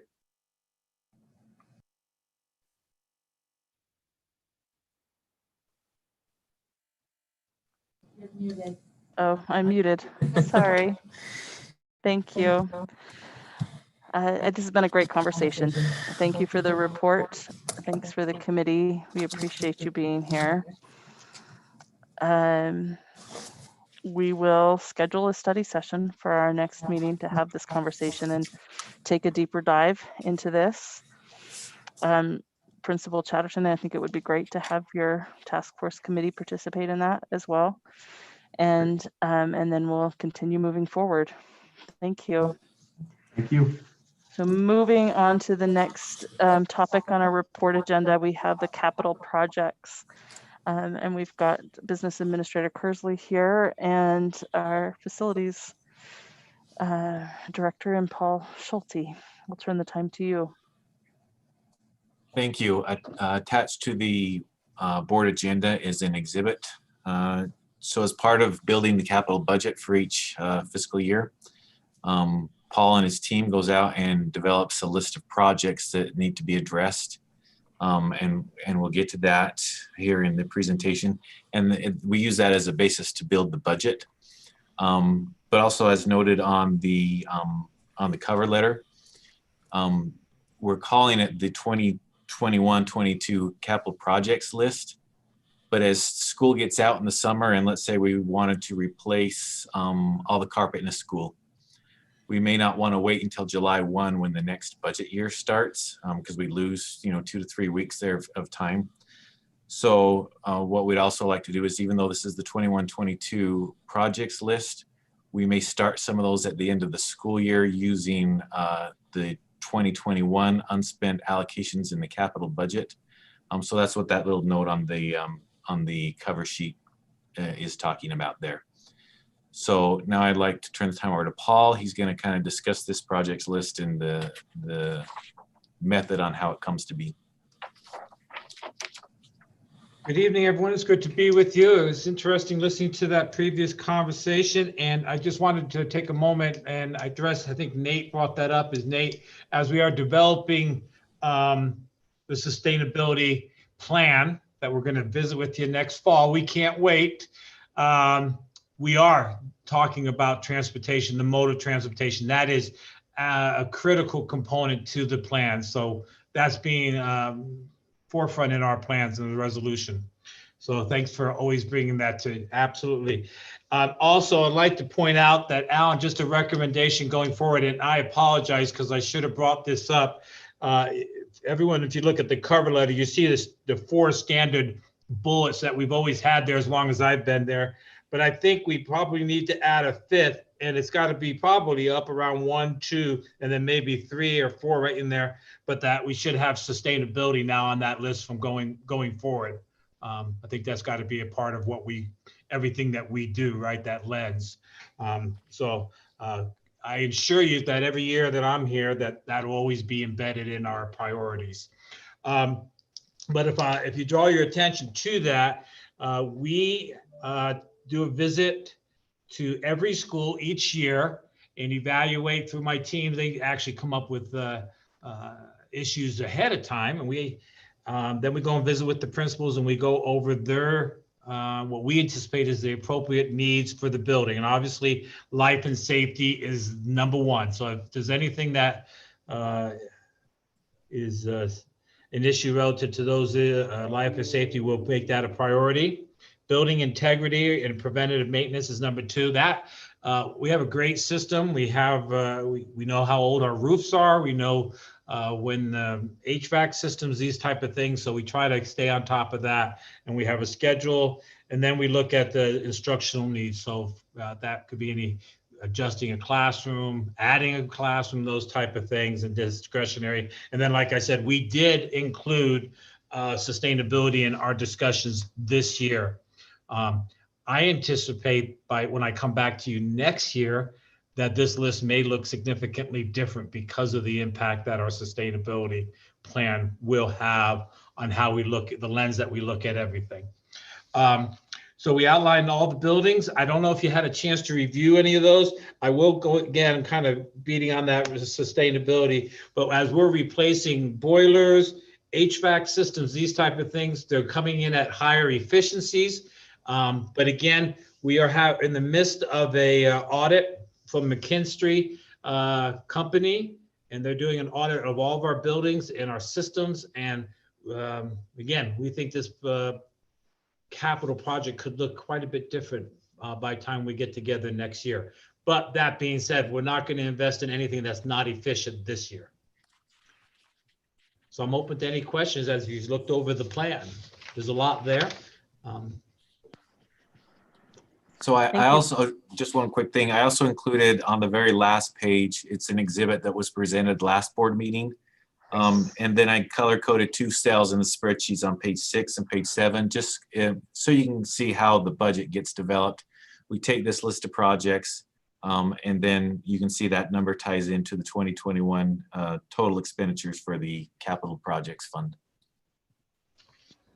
Thank you. We'll start with Mohammed with questions or comments. I have a question about Emerson. So Emerson, it looks like, you know, it's in 78 when it was built. Right. And my question is, has there been any safety reports in terms of like how the school is built, in terms of like lack of windows, the fact that it's like in a very hot spot for earthquakes? So I'm just wondering if there has been any, you know, talks about those like major things instead of just like the boiler and so on. So I'm saying, so I'm looking at like this structure. If our students are there and God forbid something is to go bad, you know, what direction are they going to take to be safe out of there? Excellent question. So the last time, and a lot of some of the board members will remember this, and some absolutely some of our employees. So this is a very timely question. So thank you for bringing it up. Back in the mid 90s to the early 2000, that's the last time the board passed a significant bond. A lot of schools were rebuilt. All the schools were seismically upgraded. So shear walls were in place. And so Emerson is safe for an earthquake. Our children will be safe. The building's not going to go down. They can stay. And one, just go off on a little bit of a tangent. Everybody, all my district employees, remember when there's an earthquake, the strategy is you stay put until the earthquake is done. You get underneath the table. I can show you a video of the earthquake back in the spring where we struggled a little bit on our performance of that. We had people running all over the place. However, that building is going to stay up and it's safe for an earthquake. The windows are also safe. It is, you know, it's an older building and it is maximized. I have an efficiency report on every building in the district and how many children we have, how many programs. And April,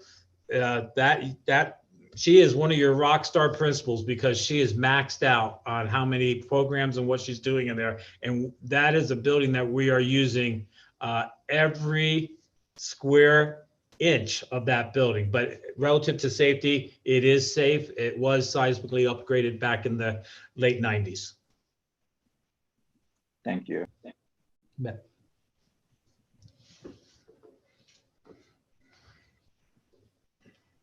Go ahead, Hoali. So yeah, looking at the report, you know, I'm not like Alan. I'm not seeing numbers too much, but what I can see though is West High School is in the millions. It's way beyond every single other building, and it's because of one little thing that's $1 million to replace. And I was talking to Jared about this in the summer. I was like, it's ridiculous. And this is kind of what I was leading to the conversations of that should be happening in the future, which is like West needs a new building, and it's literally costing millions of dollars. It's going, and this is to this, you know, it's, I think, an important thing to think about, right?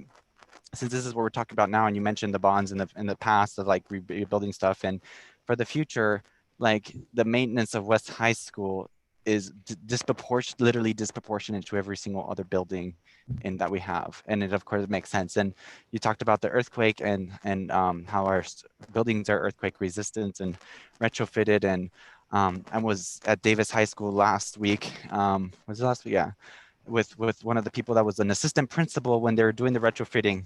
The current principal of Davis was the assistant principal at West at the time when they did the retrofitting.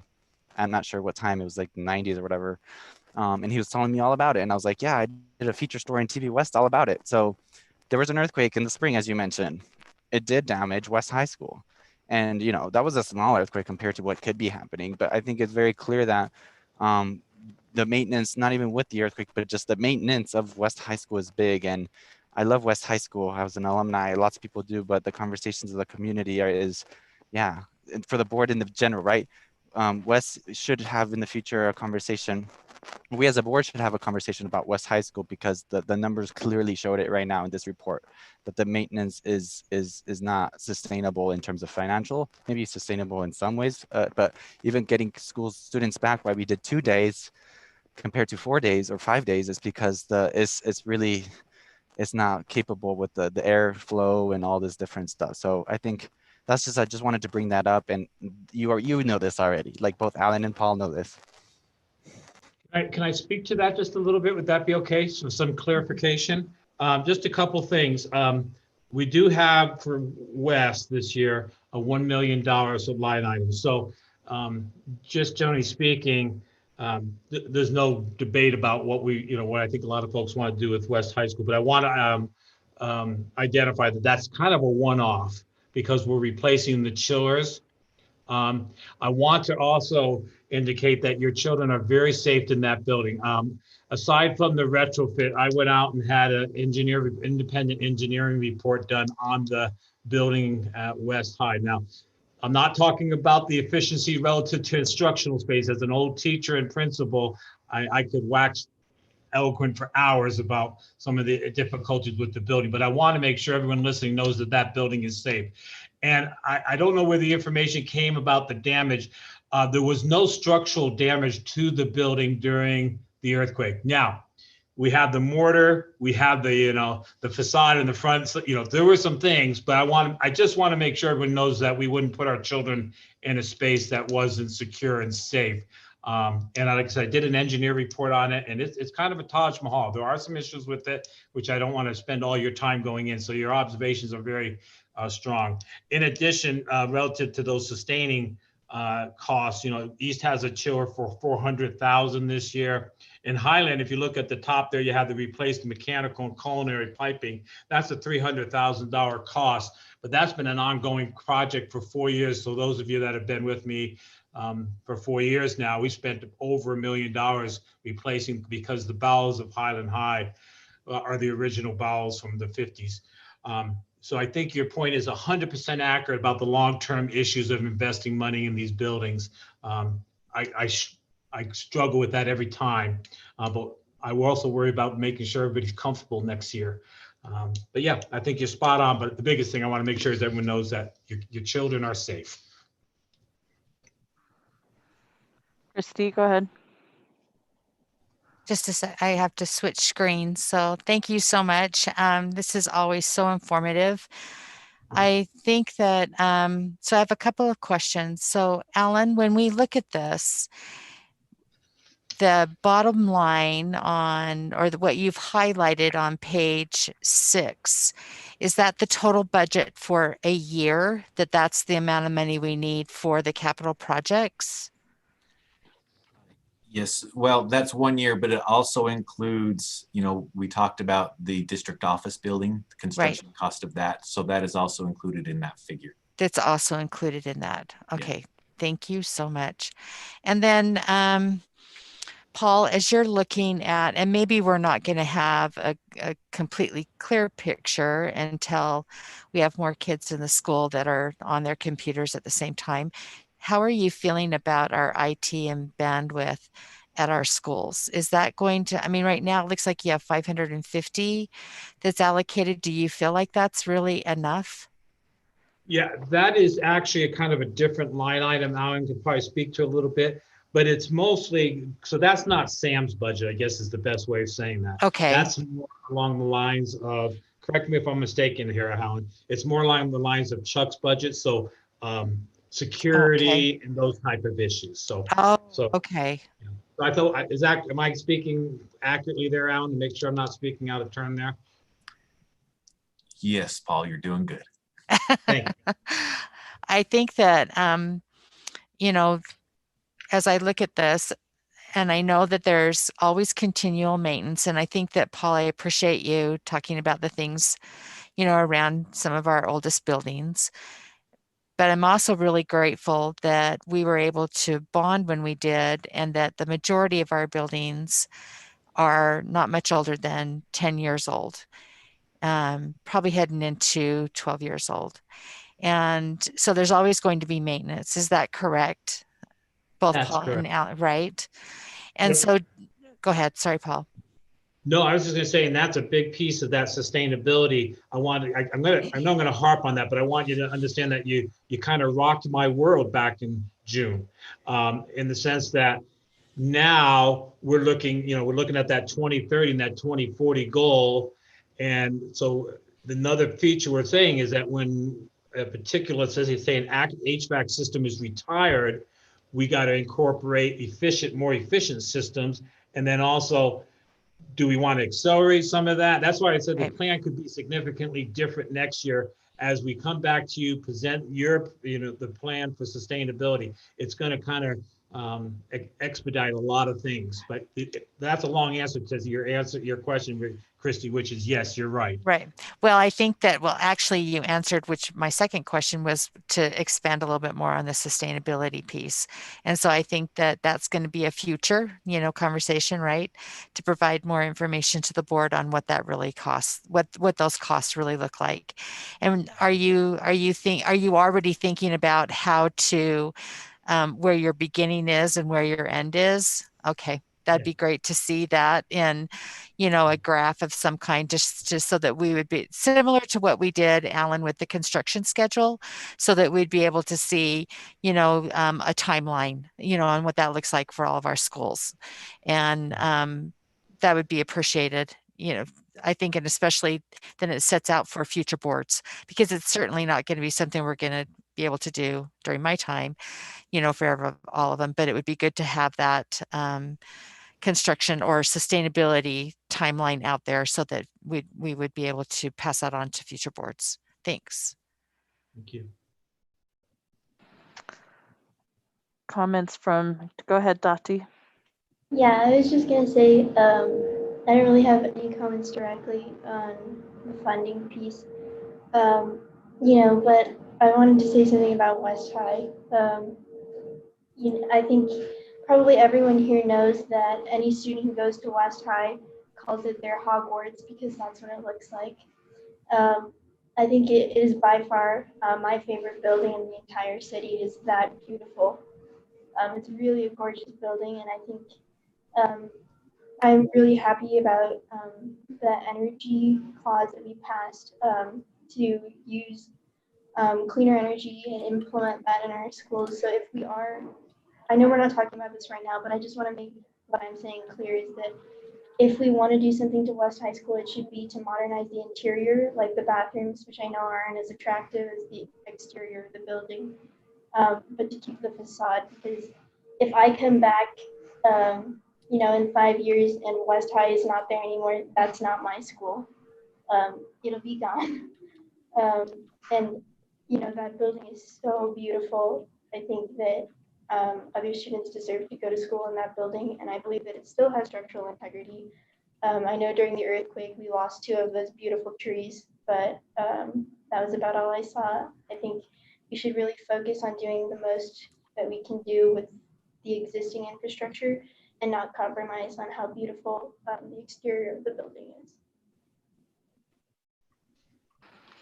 It just is, I don't want to interrupt, but the trees were because of the wind in September, not because of the earthquake. So that was just Yeah, you're right. I'm getting them. Everything was just like all blended. It was after the wind, okay. after the earthquake, before the winds, and between the locusts. I can't do this anymore, so. It was a busy year. It was a very busy year for our department, for everybody. Catherine, and then Nate. So thank you so much for the work that this is, Paul, and also Ellen. I know that it's a huge amount of work compiling these things and getting the bids and things like that, and I appreciate it. I think I like all the improvements you're making. I think they're great. I think that they're pretty equitable between the schools. I like the way you've spread things out, and you've done the same updates to the same kinds of schools and things like that. So I really appreciate that effort to make it really fair. I noticed that the architecture fee is on this agenda, or on this cost sheet. And I'm still interested in seeing a few changes made to the building, the district building. I think there should be changes to the board area. As someone that I probably will not see those changes, will not benefit from the changes, I'd like to see some changes made where board members have at least some areas to meet with people. And I also want the district officials to think really carefully about whether we need testing areas in the district. I think I've been mentioning that for 3 or 4 years now, since we started talking about rebuilding the district office. This is a real crisis for us. It's very difficult at West High to suspend all of our athletics and just to have them outside. And if it's rainy during that time period, they have to be in the auditorium because we have to use those facilities to test our students. I imagine there are other difficulties at East and Highland that I don't know about. And I'd really like the district to think about whether they might be an elementary school in the future that we can use like they do in Granite, or whether we need to have the space in this building now.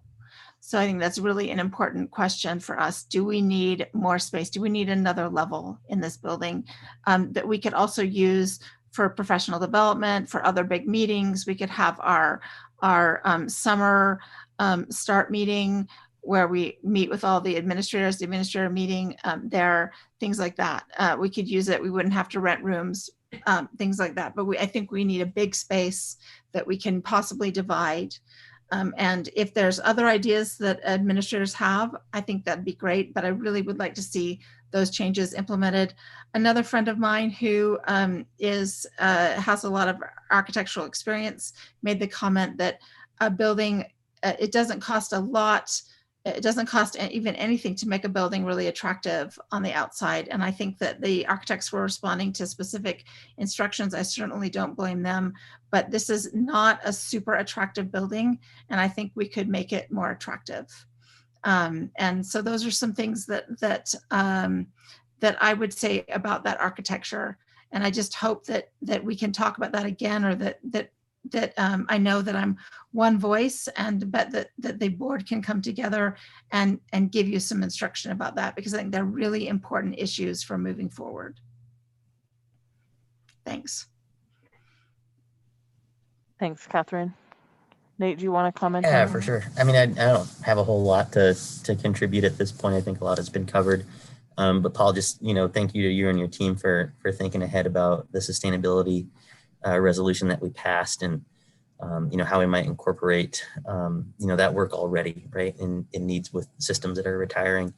And, you know, maybe just a suggestion, but with the canopies going in at the bus fleet, if there'd be an opportunity as we're developing that to add solar to the top of that to help contribute to our work on that. And I'm seeing that that's probably a good sign that you gave me on the Zoom there. So I'll just leave that with you, and would love to see. I didn't see any other roof or maintenance projects in the document that you shared with us, Alan and Paul. So, but I do see those canopies going in, and that's a big undertaking. And wonder if we take advantage of that while we're doing that relative to solar. We're anticipating, we already have that two of the three canopies will be covered with the solar. That'll offset the cost of the building there and the charging of the buses. And we have the ability to expand to the third canopy, Nate. So, you know, you got me on that one. I'm usually trying to think what's Nate going to ask me, so I try to stay ahead. But you got Thanks, me Paul. there. So that one, I appreciate that. That one's there for sure. And I'll also add that we actually postponed all of our roofing projects at least 1 year to develop our sustainability plan to decide if we have to reinforce or do any additional work on roofs to support solar. So because we're usually our roofs last us about 20 years.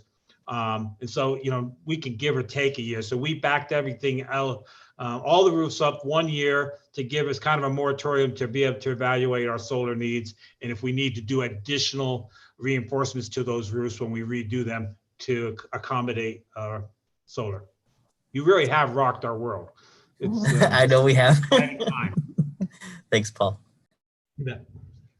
Thank you, board members, for the comments. Thank you to Paul for the effort you've put into this, and Business Administrator Kersley. We appreciate it.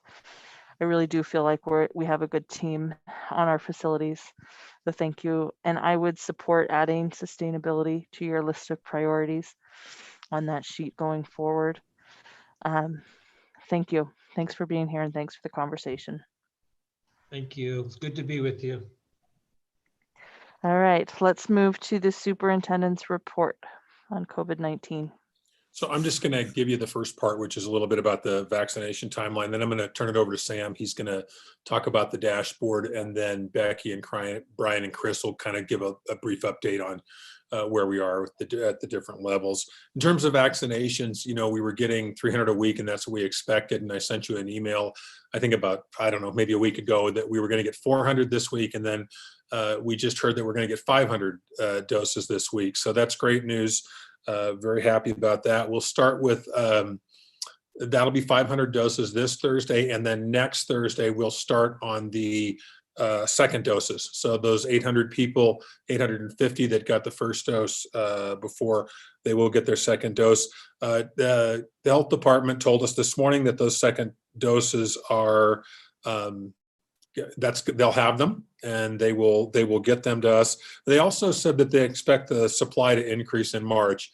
And while they weren't specific about what that was some kind of encouraging news. So we're looking right now at probably after this Thursday, about 3 more weeks, depending on how many employees actually get doses. It's possible that we can wrap up the first dose in 2 weeks, but I think we need to plan and think that it's probably going to go 3 weeks, unless they're able to actually increase the doses. And they've done that with, again, some being able to access some of those extra amounts that are in the vials. So that's what I've got for you. I'm going to turn it over to Sam, and he's going to give you just a little overview of what we're doing in preparation for a dashboard. So Sam, if you want to take it from there. Superintendent, can you allow me to share, please? I believe I did. Let me try it now. There we go. All right. So over the last about week to 10 days, we've been working on a dashboard that is similar to other districts that would report the number of cases. This would be a public-facing dashboard that anyone would be able to access that would report our current active cases. Right now, we're looking just at a demo system. It's still in development. We worked with Ms. Buendia and Student Services and Human Resources to develop this, and we're working on making some changes based upon their feedback. This was our initial attempt. So the dashboard will list out all of the schools. It'll list the total current population. Right now, we're looking at school staff and students. We're seeking some clarification from the health department on what exactly we need to report in that. And then as the active cases increase, the color of the school will turn to different colors. So right now they're all green because we don't have any active cases reported in the system. And then if they start reporting active cases, then you'll see this turn yellow, which says that we have less than 1% population. Now we're making an adjustment on that for every school that is under 1,500 students does not have to report based upon a 1% population, but they report based upon having 15 students with an active case or not. So that's one of the adjustments we'll make. But any school that has more than 1,500 students, they will be based on the 1% population of active cases.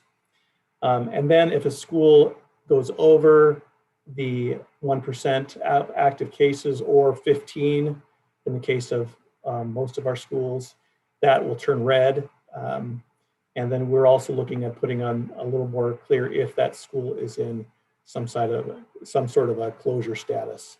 Right now we have it listed location closed, but we're going to remove that and be a little more clear about it when a location's closed or not.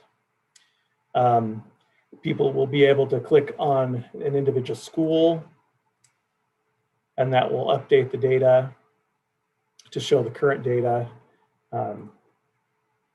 just for that school, as well as the cases by location. We'll be able to see what areas are hardest hit on that. And this data will refresh daily about 7 a.m. every morning.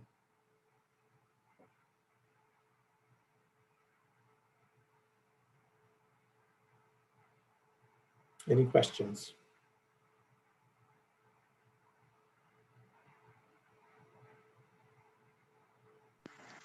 Go ahead, Holly. So it says on there that if it's you said less than 1% or over 1% and or 15 people in the school population, or just students? So the guidance that we've been given is if a school has a enrollment of less than 1,500 students, then you take the measurement of 15 active cases to decide if you need to close or not. And the cases could be students or adults. Yeah, and that's the clarification we're seeking, is if adults are included in that count or not. Oh, okay. And so once we receive that clarification, we'll make the adjustment on this dashboard. Cool. But again, if they are over 1,500 students, then it will be the 1% measure. So West High would be 26 students instead of 15.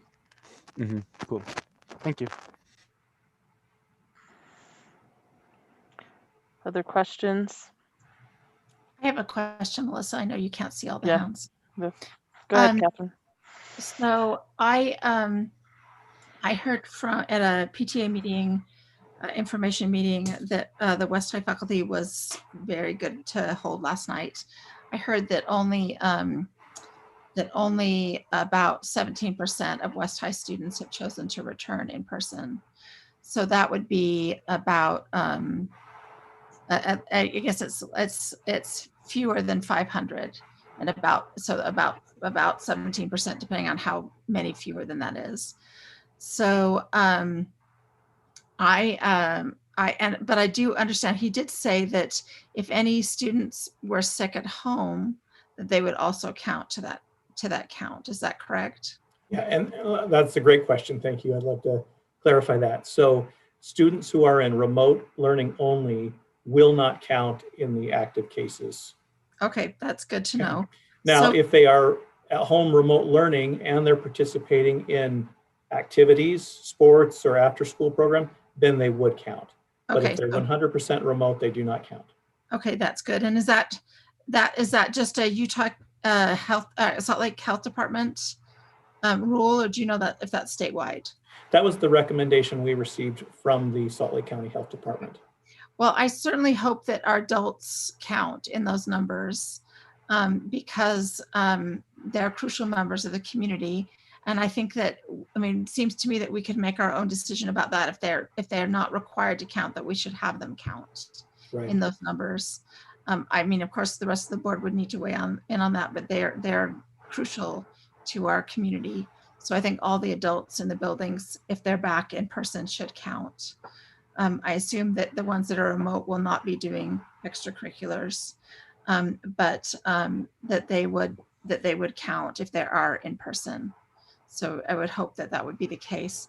It's difficult for West with they have 500 students to have to be at 27 cases when really the 1% number would be 5, and I mean, and they would qualify for the 15. So again, I think we could always go for more restrictive than less restrictive if we wanted to. And we could always put in those kinds of policies. I mean, we can see what the recommendations are, but we could always say that yes, that's the recommendation, and we're going to even be more careful than and do our test to start if we see anything happening. Thanks.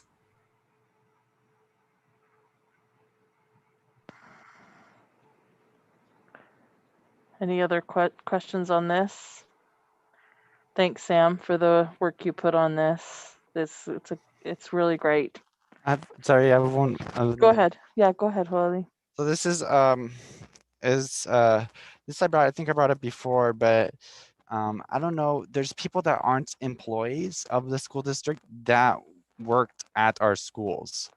What I've been told is that because we're requiring all of the teachers to teach in person, the partners were asked to also be in person. This could be like examples like Gear Up. I just because my mom is the parent specialist in Gear Up, so she's not an employee of West, but she was asked that she has to work in person. So two things. Though those numbers count in those, especially if we're counting if we're asking at partners that aren't employees to be there, to be part of that. Second, they were not part of the vaccination process. They weren't given, they're not employees, so they're not part of that. So we're asking adults, and I guess it's a complicated relationship based on the sites and how there's the partnerships. Every partnership's different, but based on what I heard, they're being asked to go in person without the vaccination. And I don't know if those numbers are being counted just because they're not employees. So it's kind of a two-part thing. Are they going to be counted? And if so, I think there should be, especially once we have all of our employees, they should be every adult that's a partner that's being asked to go into our schools because of the partnership they have, and that's kind of a site-based decision. They should be getting the vaccines if they're being asked to be in their schools. So those are two things. As far as the vaccination, I think either Superintendent Madden or answer that question. Yeah, and we'll have to clarify that with the health department. I don't know the answer to that right off. It depends on how they define. I mean, we know it's intended for teachers, but we'll have to check with the health department because we have several groups. It's not just Gear Up. There's quite a variety of people working in the schools. And as far as the case goes too, I think that's another thing that would have to be clarified with the health department. You make a note to clarify that. Thank you, Superintendent. Yep. Catherine, go ahead. I would just add on to what Holly said, I think that's really important that we have people working in person with our students that don't happen to be employees, that happen to be paid with other monies is really the reason. So it's a benefit to us. I'm thinking of some of our people that are art specialists in the schools, others like that, and they're working one-on-one with our children. They have to be back. And I just would like to advocate for people like Holly's mom and the art teachers and things like that. I know that I didn't mention this to Superintendent Madden. He was very receptive and did say he he would talk to the health department about that. So I really appreciate that. And but I would just strongly advocate that if we can add those people in at the end, they're really important to our kids. They give a lot to our kids, and they just happen to be paid to benefit us by someone else. So I really think we need to get those people vaccinated. Absolutely. If they'll allow us to do it, we'll do it. Thank you. And and also I would like to speak on behalf of the paraprofessionals as well. If they are not in the pool for vaccination, I think it would be fantastic. They are in the pool. They are. Yeah, they are. Thanks, Mohammed. All right. Dati? Yeah, I'll go really quick. I was going to ask, so my understanding is that if a teacher is high risk, or they don't want to go back to school until they have received the second dose of the vaccine, they're required to use whatever remaining sick days left that they have before they're allowed, like, that's all the time that they have, right? They have to use their remaining sick days. Is that correct? I'm sorry, I couldn't quite hear the question. Okay, let me try again. Better? Can you hear me better? Yeah. Okay. Okay, so am I correct in my assumption that if a teacher is high risk, or if they would prefer not to return to the classroom until they have their second dose of the vaccine, in that time period between their first and second dose, when schools are supposed to be returning on February 8th, they either have to use their remaining sick days in order to stay at home? Is that the only option? Well, the details of that, they would have to work out individually with human resources. Okay. Moselle, I don't know, Moselle, do you want to speak to that?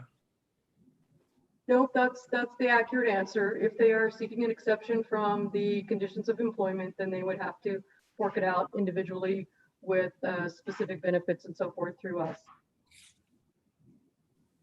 Okay. Thank you. All right. Shall we move on? Oh, go ahead, Mohammed. Yeah, just one thing. I had actually,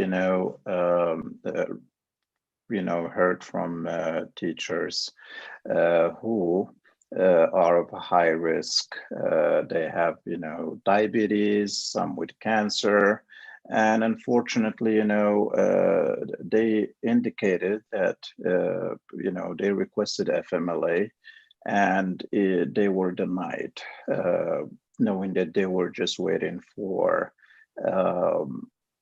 second dose so that they can be more comfortable to be able to return in person.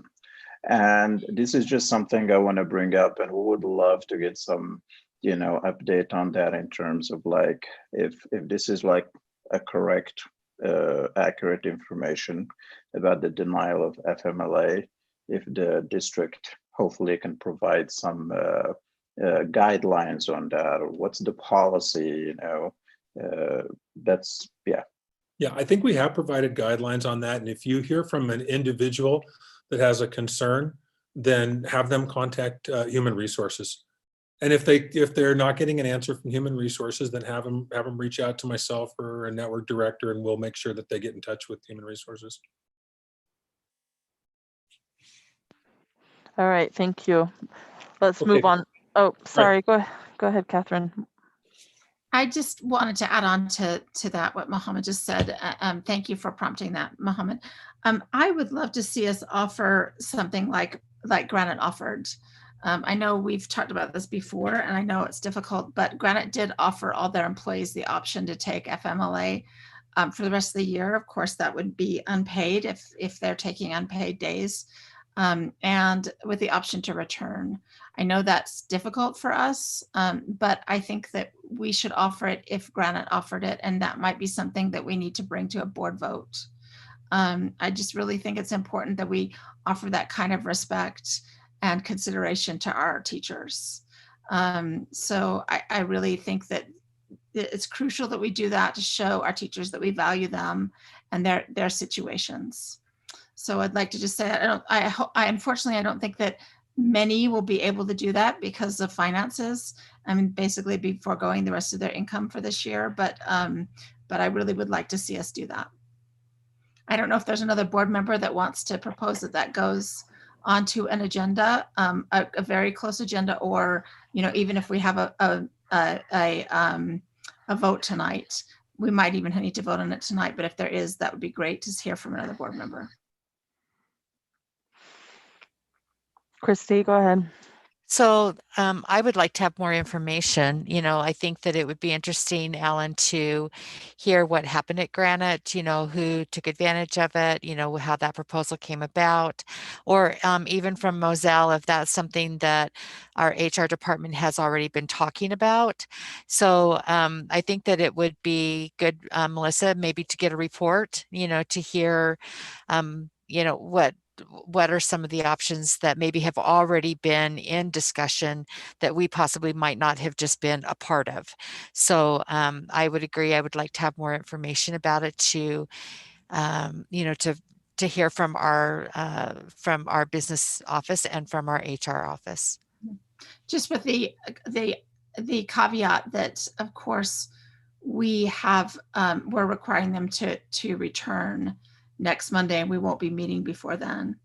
But maybe we can make this decision retroactive, and we can discuss it, and they can still have the option after that.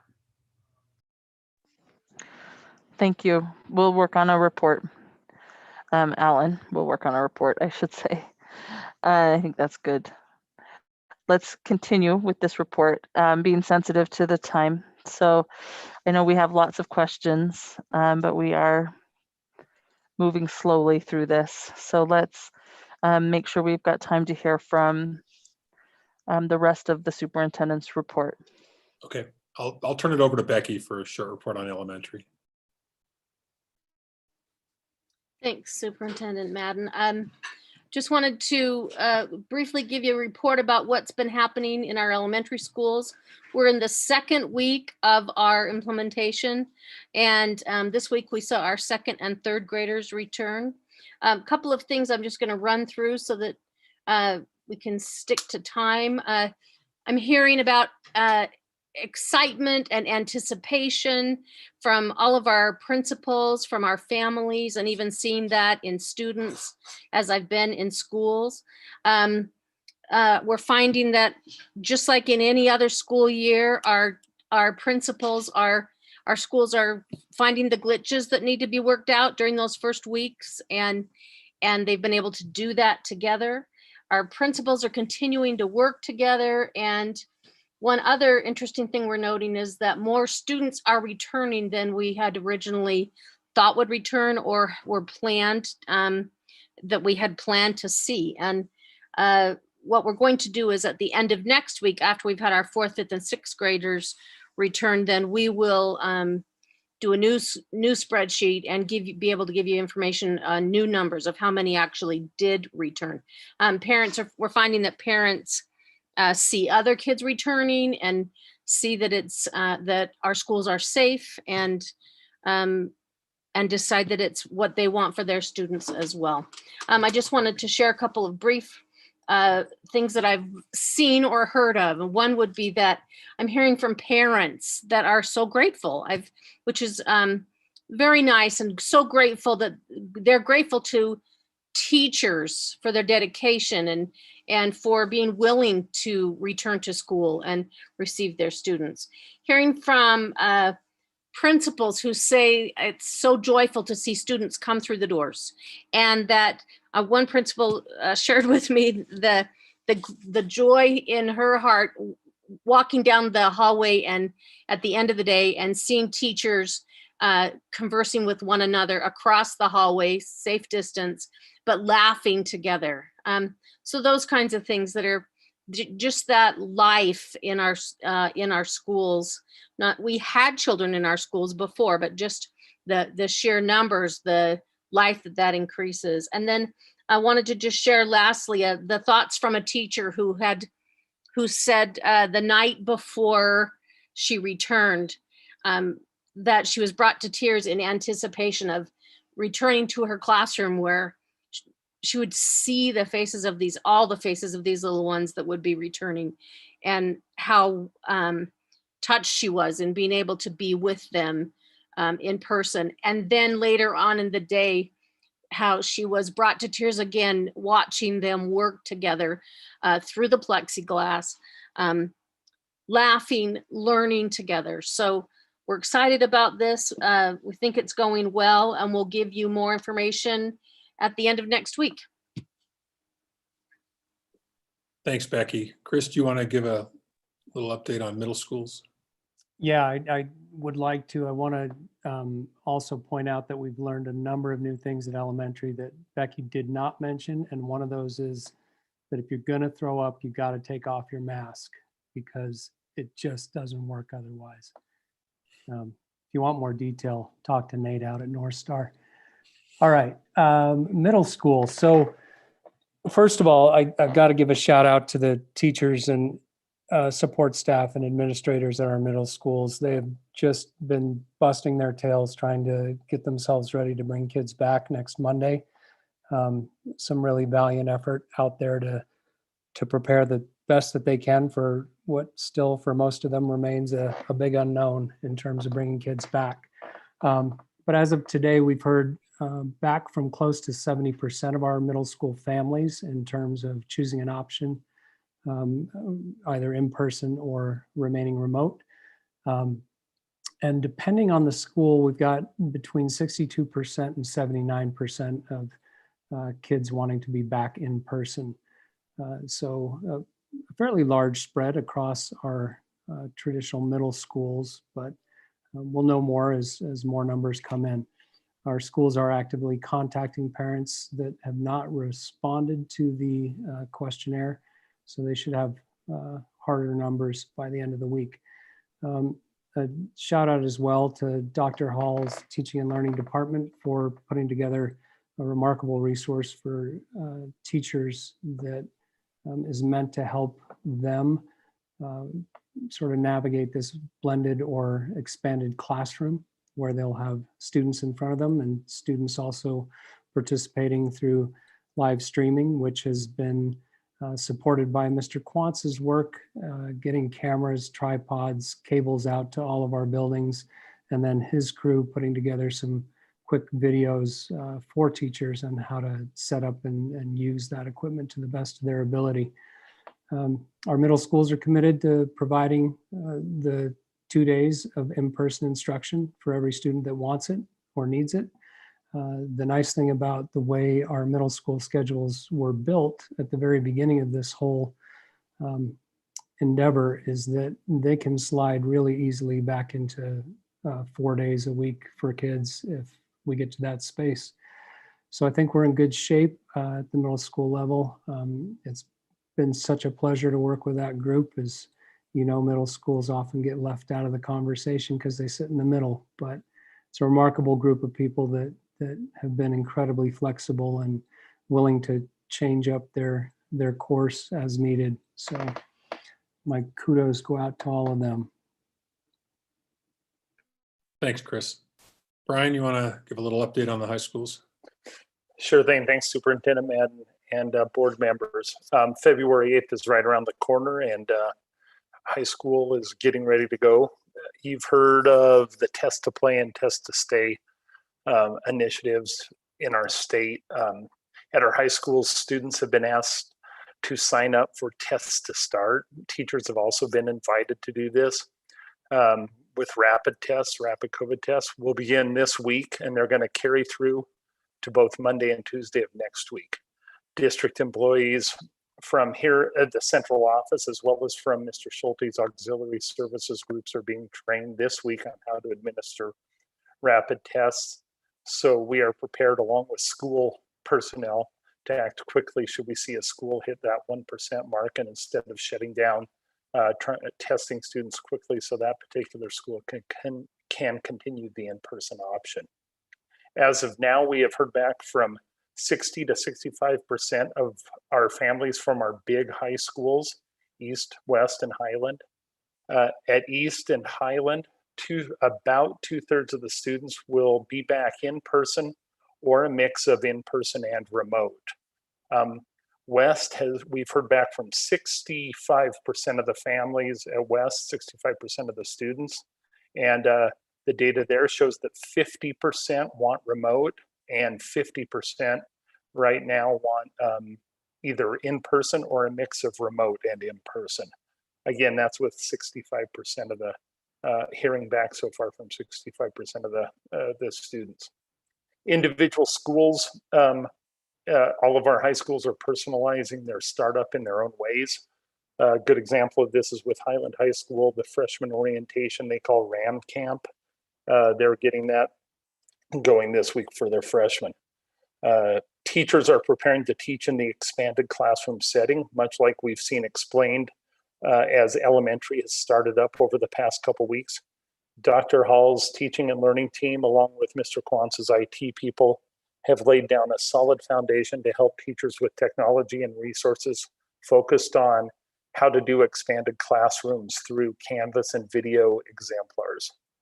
High schools are committed to providing in-person learning at least 2 days a week for any student who needs it. And the timeline for expanding to 4 days a week is fluid, much like Chris Jesslyn said about middle school. Thank you. Thanks, Brian. President Ford, that's our COVID-19 update. Thank you. Board members, in the interest of time, let's take a few minutes for comments or questions, but let's just take a couple minutes each. We'll start with you, Mohammed. Thank you, everyone, for those information. I just have one request. Rebecca, thank you so much for those great news to hear. I think it would be fantastic if we could also get some information about the challenges that the schools are facing, because that's how we're going to move forward into making things better. And I would encourage Chris and Brian as well, as the school is coming, to opening the doors very soon. Let's, if we can get the positive and negative things that are happening, it would be fantastic. And also would love to hear if there is any consideration of outdoor classrooms, as the weather is getting better. Because I personally believe that being outdoor, and even the scientists, prove that being outdoor actually reduces the chances of getting exposed to COVID. I think that's something we can consider as the weather gets better. To your first question too, I think it's a really very good point. Is it's not all perfect. There's going to be bumps in the road as we do this work, as we start. I think elementary's gone very, very well. It's been very pleasant to see how well it's gone. But we do know that it may not be perfect day one. That's the nature of education. We want to pay attention every day. And every single day, COVID or not, we want to try to make the next day be better. So we'll pay attention, we'll adapt as we need to adapt, and our goal is to always provide a better education. So thank you, I appreciate your comments. Go ahead, Hoali.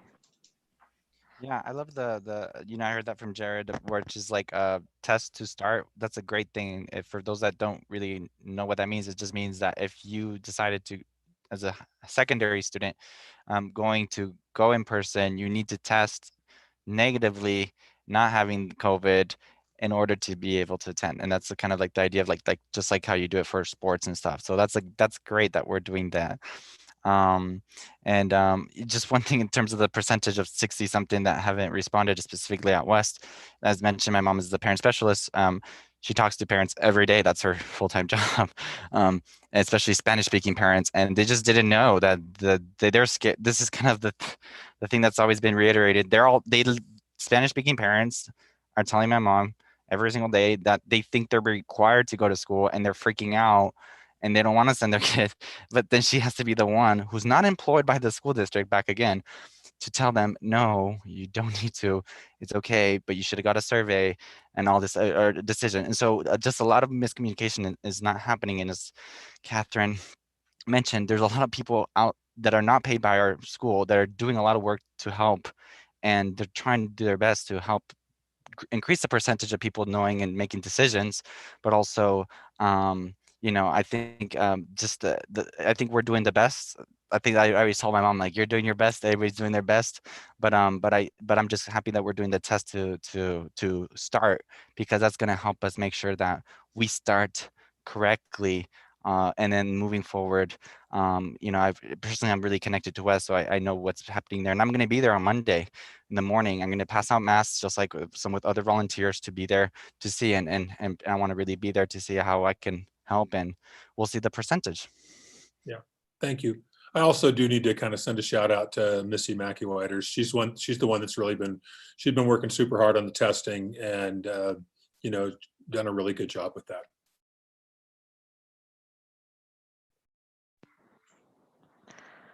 Right. Any other comments, questions? Christy, go ahead. Superintendent and school support, thank you so much for a great report. I agree with Mohammed. We also need to know, you know, some of the challenges so that we can always address those and be supportive in whatever way we can. I neglected to bring this up, but with Brian talking a little bit about the high schools, one of the questions that I've had, a repeated question, is whether or not we're going to be going back to a traditional schedule in the block, the 4x4, in the fall. And, you know, that's what we're working towards instead of, you know, doing the quarterly, the schedule that we're on right now. And so it's not really a discussion at this point, but just something to put out there that that's something parents are thinking about in the open window, and hoping that the district is definitely moving back towards that, that 4x4 schedule. That's the traditional AB day. Superintendent, can you tell us that, so you spoke about the 500 shots for this week. Is that the last round of the first shot, or are we still doing first shots after that? Because I know there's a great number of people who have deferred. No, we're still doing first shots after that. Like I said, Okay. it's going to take us, it'll take us 2 weeks at least. And I think it will probably take 3 unless we are fortunate enough to get more doses than we expect. I think it's also very, very important, and we're going to communicate this out to teachers this week. And I haven't talked to Yandri about this yet because it's fairly new, but it's very important that teachers understand that the priority that they've gotten is tied to the vaccination clinics that we're doing. So if they want to get, our employees want to get vaccinated, they need to do it within our clinics. If they don't do that, and then they go to the county system, they will just be in age groups like everyone else. So we'll make that abundantly clear to all of our employees that get the vaccine while we're doing these clinics. And I think we can do it in 3 weeks and possibly 2. That would be great. Would it be possible, and even through an update, you know, that you send out to the board, of how many of our teachers have actually been vaccinated? Would you be able to pull a report like that to show us, you know, I think that we have about 1,200 teachers right now, how many have actually gone through that first round? And then I don't know if you want to categorize, just so that we have a good idea of, you know, how our teachers, how many of them have been vaccinated, how many left? And if they've gone through the county, is that something you're going to know or not? We would not know that if they went strictly through the county. I guess that your question is really a question for Sam, and I don't know what would be involved in actually mining that data out. I don't know if that's a simple thing or if it's a real complex thing to look at that. Okay. Sam, I think you're going to say something. No, I was just going to say, so after this week, we'll have somewhere around 1,900 employees that will have been vaccinated. I'd have to go back into the data and match up which of those employees are teachers. That would be really great, just so that we have an idea. Thanks so much, Sam. I appreciate that. Thanks, Superintendent. I appreciate the work and the information that's going out. And I think that if there was a way, if we knew who was doing it through the county, that would also be helpful. Maybe that's a self-identifier in that information that Yandri's going to be sending out for them to self-identify that they've done that, just so that we would know. Or I think it'll be hard. I think it might be because that'll be their kind of private information. If they choose to not divulge it, they may just defer through the end for us, or may not reply. We've had a fair number of people not reply, and we don't know what that means when they reply. Yeah. So, all right. I appreciate. Yes. I would also like to add that. Who is that? Oh, Moselle. Yep. Sorry, it's Moselle. We've had some employees who have been very concerned about not wishing to get the shot and whether or not the district would in any way as an employer. And remember, this doesn't have anything to do with Salt Lake City School District. It has to do with, you know, things and friends and things they read online. But the bottom line is we have assured people that we are not tracking who gets the shots and who doesn't. We aren't even looking at those lists as far as reporting to supervisors or anything, and we will not seek that information from the county, simply to demonstrate that there is no effort to retaliate in the workplace, whether or not people choose to get shots to exercise their personal choice. I appreciate you saying that. So that's great information that I can now give out, because that's been asked of me. I didn't know how to answer it. And so, you know, that, thank you for that, for that clarification.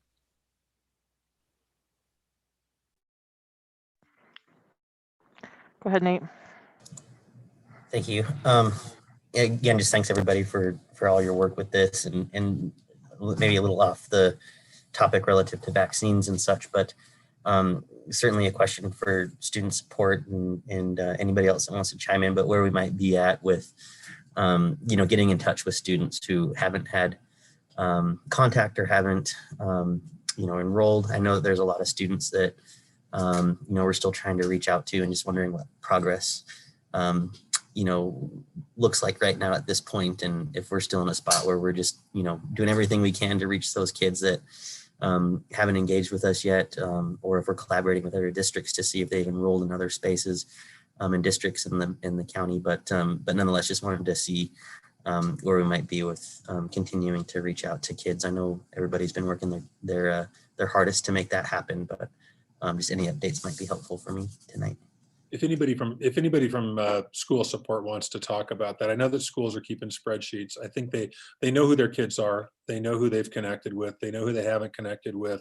But we also are working on a project. Dr. Hall and I have been to a couple meetings with the United Way and the county, and working on a project to find other accesses, resources, and people in the community that we can use as liaisons to try to connect to some of those kids that we still haven't been able to get a hold of. So schools will keep doing that in their teams. And they'll, I mean, for instance, I know Glendale's got a team of 3 people that goes all over the community and tracks down each individual kid. A little bit of a model for the project that we're working on with United Way, but we're gonna do whatever we can. This is a keeper, right? This is one of those keeper things that we want to keep going forward, because every year we have some students that we don't connect with, and I think the thing is, whatever strategies we can come up with that are successful in that way are things that we can use in the future as well. Does anybody from school support want to add anything? I would just say that our middle schools are approaching it a little differently from school to school, but by and large, they do have a team of folks that get out and knock on doors, make phone calls, show up at odd hours, trying to locate families and students. And in many cases, they've been able to bring students in for small groups that just have not been able to figure out how to exist in that remote space. So again, I think, like Larry said, this is going to be an ongoing part of the work that we ask of our schools to do. And I'll speak explicitly about Bryant. They've got an employee that is literally spending his time out troubleshooting computer issues and internet issues with families in their space to make sure that they stay connected. So, you know, you look at the individuals that are out there doing this work, it's a pretty amazing group of people. I'll speak briefly for high school discussions I think next week when we start seeing in-person and students doing some in-person remote, we're going to be able to refocus some of our efforts on where we're not connecting with students and have a more specific laser-like approach to be able to get with those students that we're not seeing in any of those modes. Excellent. Thank you for the updates. And again, I just appreciate all your efforts and you know, from your level all the way down to folks on the ground and in the community doing that outreach. Go ahead, Catherine. Yeah, thank you for all the hard work, everyone, along with everyone else. I really appreciate it. Superintendent Madden, I'm wondering if we have decided to use the HERO project. They were having some capacity issues last time I talked to Dr. Hirsch, and I know that they were kind of in a transitional point right now. So they were used a lot kind of in the startup of schools, and I think they're right now kind of waiting to see if they'll be funded to continue, but we're still in communication. Okay, great. And then just another request that if we can get more accurate data about the kids that wanted to return versus be remote for elementary, because the data that we have is inaccurate because we're not including the number of students that said, I'd like to stay, I got to go with this option, but I'd like to stay with my teacher. That would be that would be their first priority. So I'd love to see that data adjusted. Yep, and that's also what we'll be doing at the end of next week, so we know, so that you get real data, not just what we had gathered, but who actually is in the seats. Okay, that as a second thing. Yes. Okay, thank you so much. I appreciate it.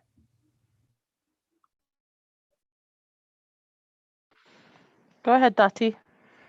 I have one question. So for sports, if a student on a sports team tests positive, what is the protocol there? I feel like it should be different than regular school and how we handle that. Yeah, that's been a little bit controversial because that's true. That's how the sports thing has been structured, and they test to play, and so what we want to do is we were able to access enough tests to do this test to open, and what we're hoping is that we can continue to access enough tests that we can use that for our academic side as well. Because I hear what you're saying, and I do agree. I think it sends a funny message. No, that's not funny. Wait, so just to clarify, so if a player on like the West High women's basketball team tests positive, then what would happen? Then they would go into the normal protocol for someone that tests positive. So they would have, if they got a rapid test and tested positive, they'd be out for I believe it's 10 days. And so they would follow that protocol. But what about the rest of the team? Like they would test, and if they test negative, they would be allowed to play. So that's what test to play. That's what they've moved to, is test to play.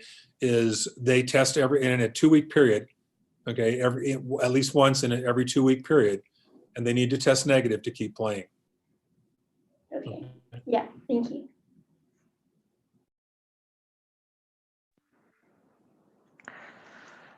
And on just to follow on that, high schools are moving to a test to stay for academic students too, for the whole school. So if a school hits that 1%, schools can implement a test to stay, is what they're calling that. They would test the whole school, and if you have a negative test, you can stay, and if you have a positive test, then you need to quarantine.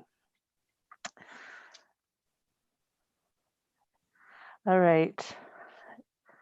Any other questions?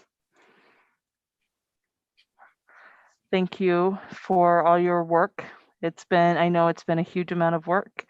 We'll continue to want to hear the positives as well as the challenges, and opportunity to problem solve and be creative.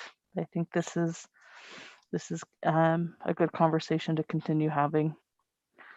Thank you.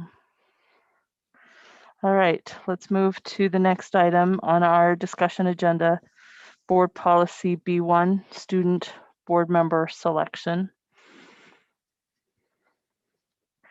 This was a policy that was brought to the Policy Subcommittee. So if there's a representative from the Policy Subcommittee that wants to begin this conversation, I'll turn the time to you. Do you want to speak about it, Christy? Go ahead, Catherine, and then if we need to jump in, and then I think Christina is still with us. Oh, there she is. Yeah. Okay. Should we let Christina talk about it, or do you want? What else? I know Nate was involved with this policy, and now I can talk about it. Why don't we Yeah, have do you want me Christina? to? Yeah.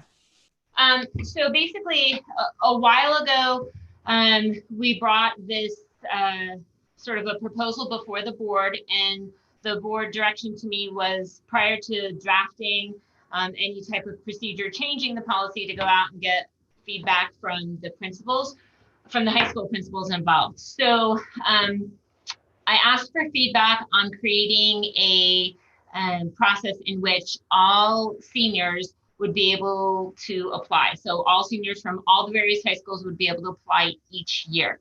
And there was definitely consensus among the high school principals who responded that they really liked that idea, as opposed to having a rotation, that allowing students to apply every year they thought was a great idea. They also had a suggestion for a superintendent student council that would be filled with students from all across the district, who would sort of advise the superintendent from a student standpoint, and also that council or committee would serve to sort of bring concerns to the student board member. There was originally some discussion among the high school principals in terms of having students rotate off of that committee into the student board member position, so there wouldn't just be one student board member.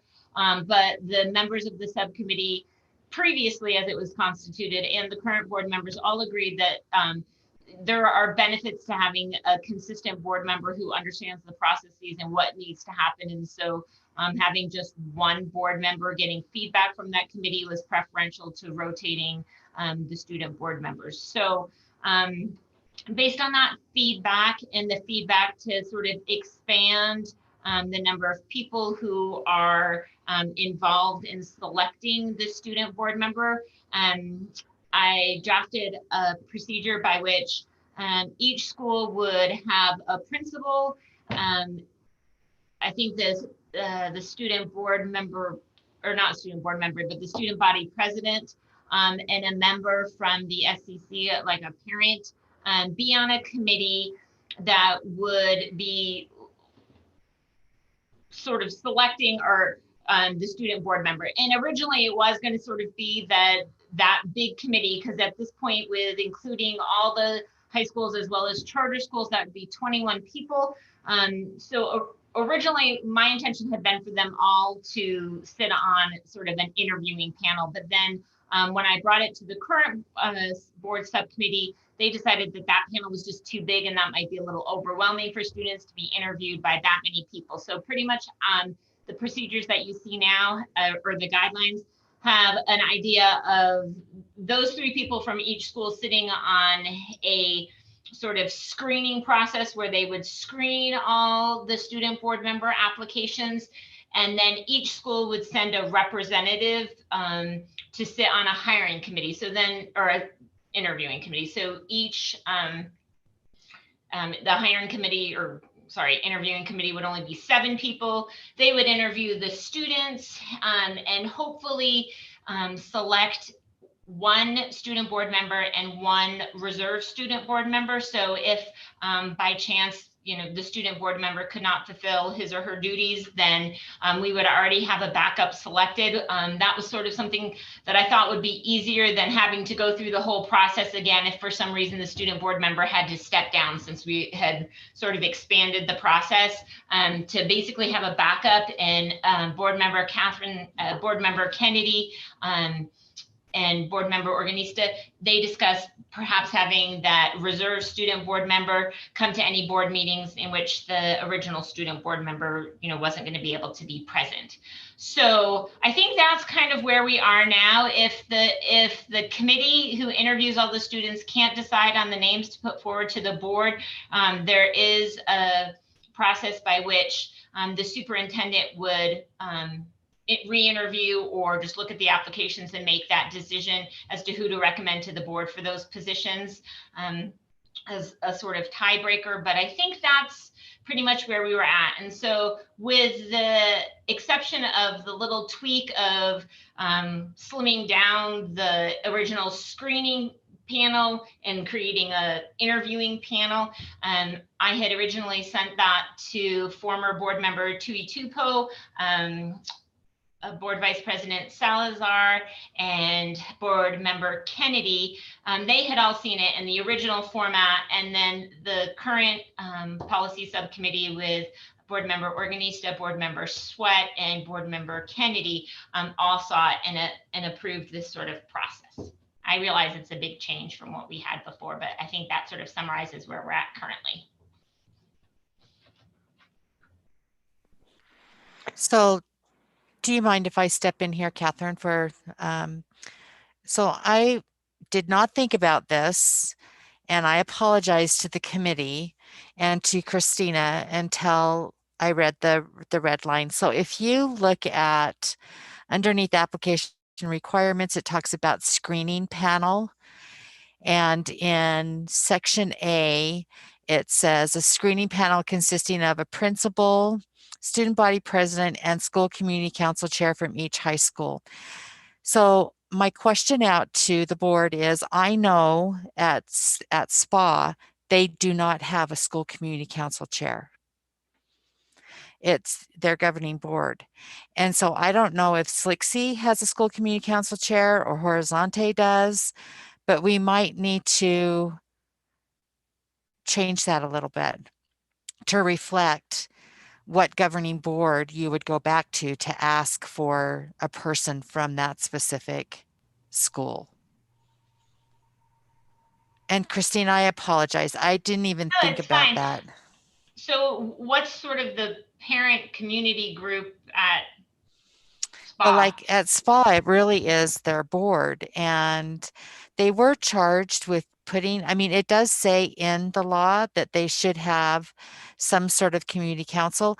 I don't know, Catherine, I haven't been to SLCSD, and Larry, you would probably know, do they have a school community council? Yeah. So does OC. And But why don't we just put the chairman of that board on, or the parent, a parent from that board? I mean, before, because they're, okay, now, according to the law, it's not actually called a school community council for charters. They have a different name for it. But maybe what we could do is, before we approve this, is just go back and ask. Christina, maybe you could just reach out to the principals of Horizonte and SPA, and maybe SLCSD is called School Community Council. And Innovations, I think, is called School Community Council, but let's just make sure, and then just add that language into, to reflect. And if they all are called school community councils, then it solves. But my recollection is that SPAs isn't actually called that. And would you recommend just putting it on the consent then, Christy, if everyone likes it here, or can we just ask people? I mean, I would, but sorry about that. I didn't even think when we were in committee, so I apologize to the committee. OC does definitely have a SEC. I guess they won't be involved though, because They won't. Yeah, they're in elementary school. Yeah, through 8th grade. They're elementary middle. Through 8th grade. Yeah. Okay. Thank you, policy subcommittee, for comments on this. Any, Hoeli, go ahead. Just what I kind of shared and during the committee too, and was brought up there, is just, it's good to have that kind of like reserve person, just because it's a best practice when you're having young people serve on boards.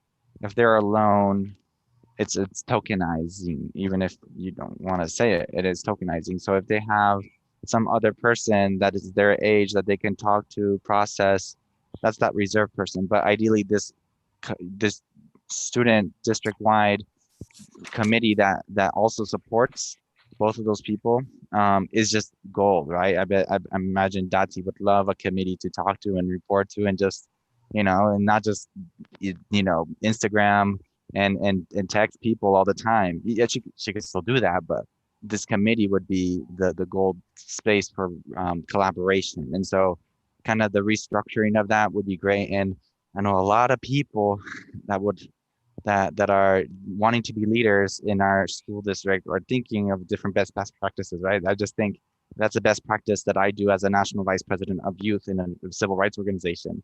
A youth advisory board is something that's amazing, and that's why it was restructured. And I like the streamlining of taking out some of the bureaucracy, and also the just so many people in the room for the process. I think what we have done with all the work, well, no, I say we, it's mostly, Christine, but yeah, this is a good policy in terms of it. But I think it is, with any policy we try to approve, we should also see how it works, and if there needs to be adjustments, because maybe for some reason we see West High School gets the person chosen every single year.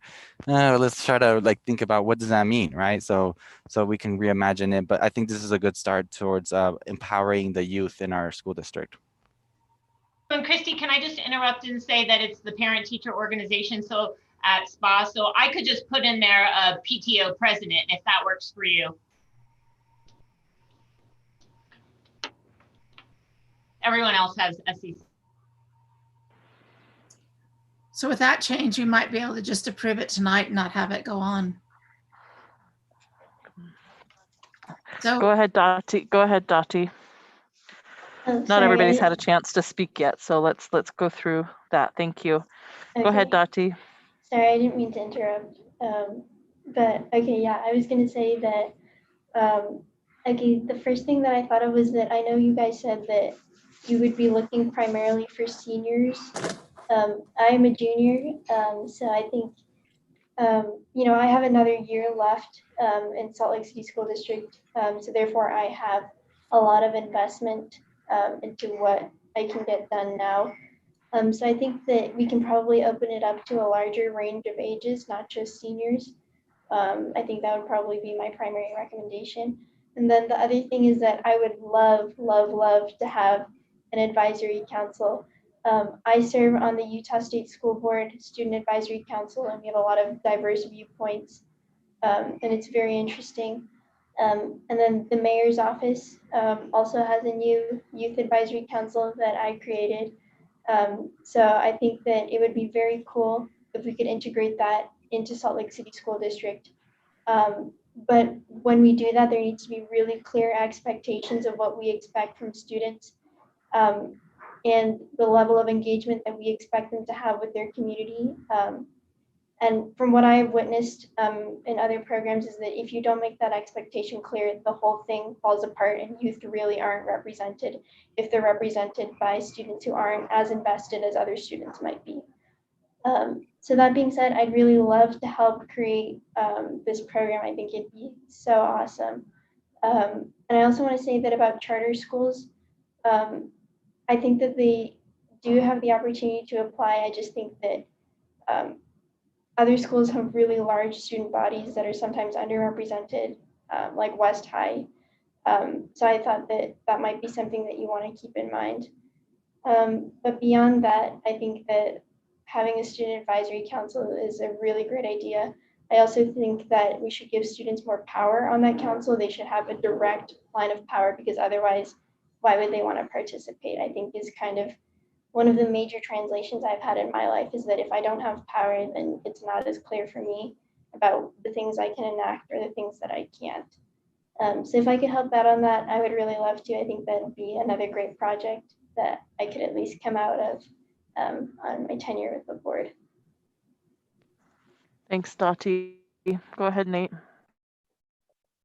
Thank you. So I would agree with Dottie that I think we should leave it open to students from other grade levels in the high school realm. So I would support that for sure. And then I more or less had a specific question relative to the red line section, and the 2 is crossed out. I'm assuming it's probably supposed to switch to 5 relative to student notification and principal responsibilities. And it's the last section of that relative to, for any reason, the selected student board members unable to fill responsibilities, the board will appoint a replacement. I didn't see that type of language in the initial document specifically, and I'm wondering, Ms. Kindle, how you might feel that process would take place. Is that a similar kind of character and competence of an employee or board member? in closed session, or if you could just expand on that a little bit more and what that process might look like. Sure, I was trying to find it. So where exactly are you looking? Can you tell me again? Yeah, so I'm looking, oh boy, let me get to that screen on page 2 of 2. So in the document, it's on page 9 of 13. And it's on the agenda. Oh, okay. I can try. Yeah. I wasn't looking at the agenda. Sorry I was looking about at it's okay. Sorry. Yeah. Okay.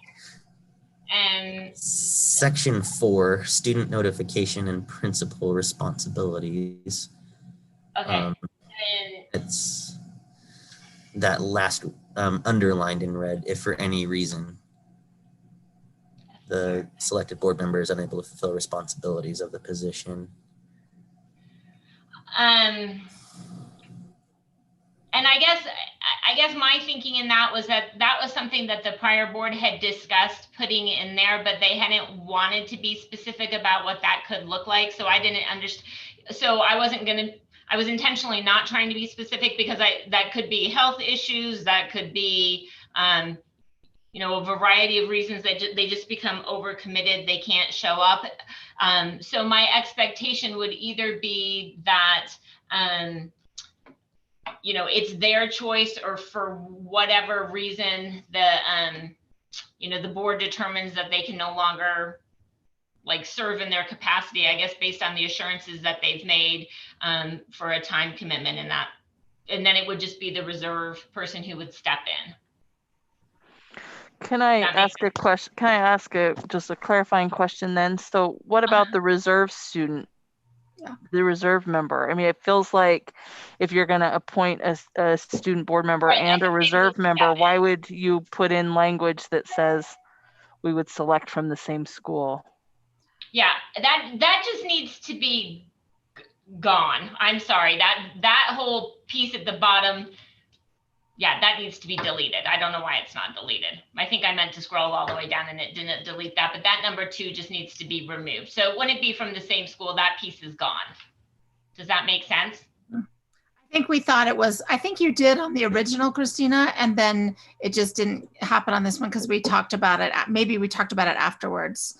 So yeah, well, it actually should be gone because it wasn't ever going to be from the same school. I think this is, we had some, like Jillian and I had some problems with our documents. So I think this one just didn't get crossed out, but it should be crossed out, that last piece. So the idea would just be that you have the reserve board member, and if for any reason they can't fulfill their responsibilities, it would be the reserve board member who would step in. But that piece about from the same school, that should not be there. Thank you for that clarification. Sure, sorry about the typo. Oh, no worries at all. All right, Mohammed, go ahead.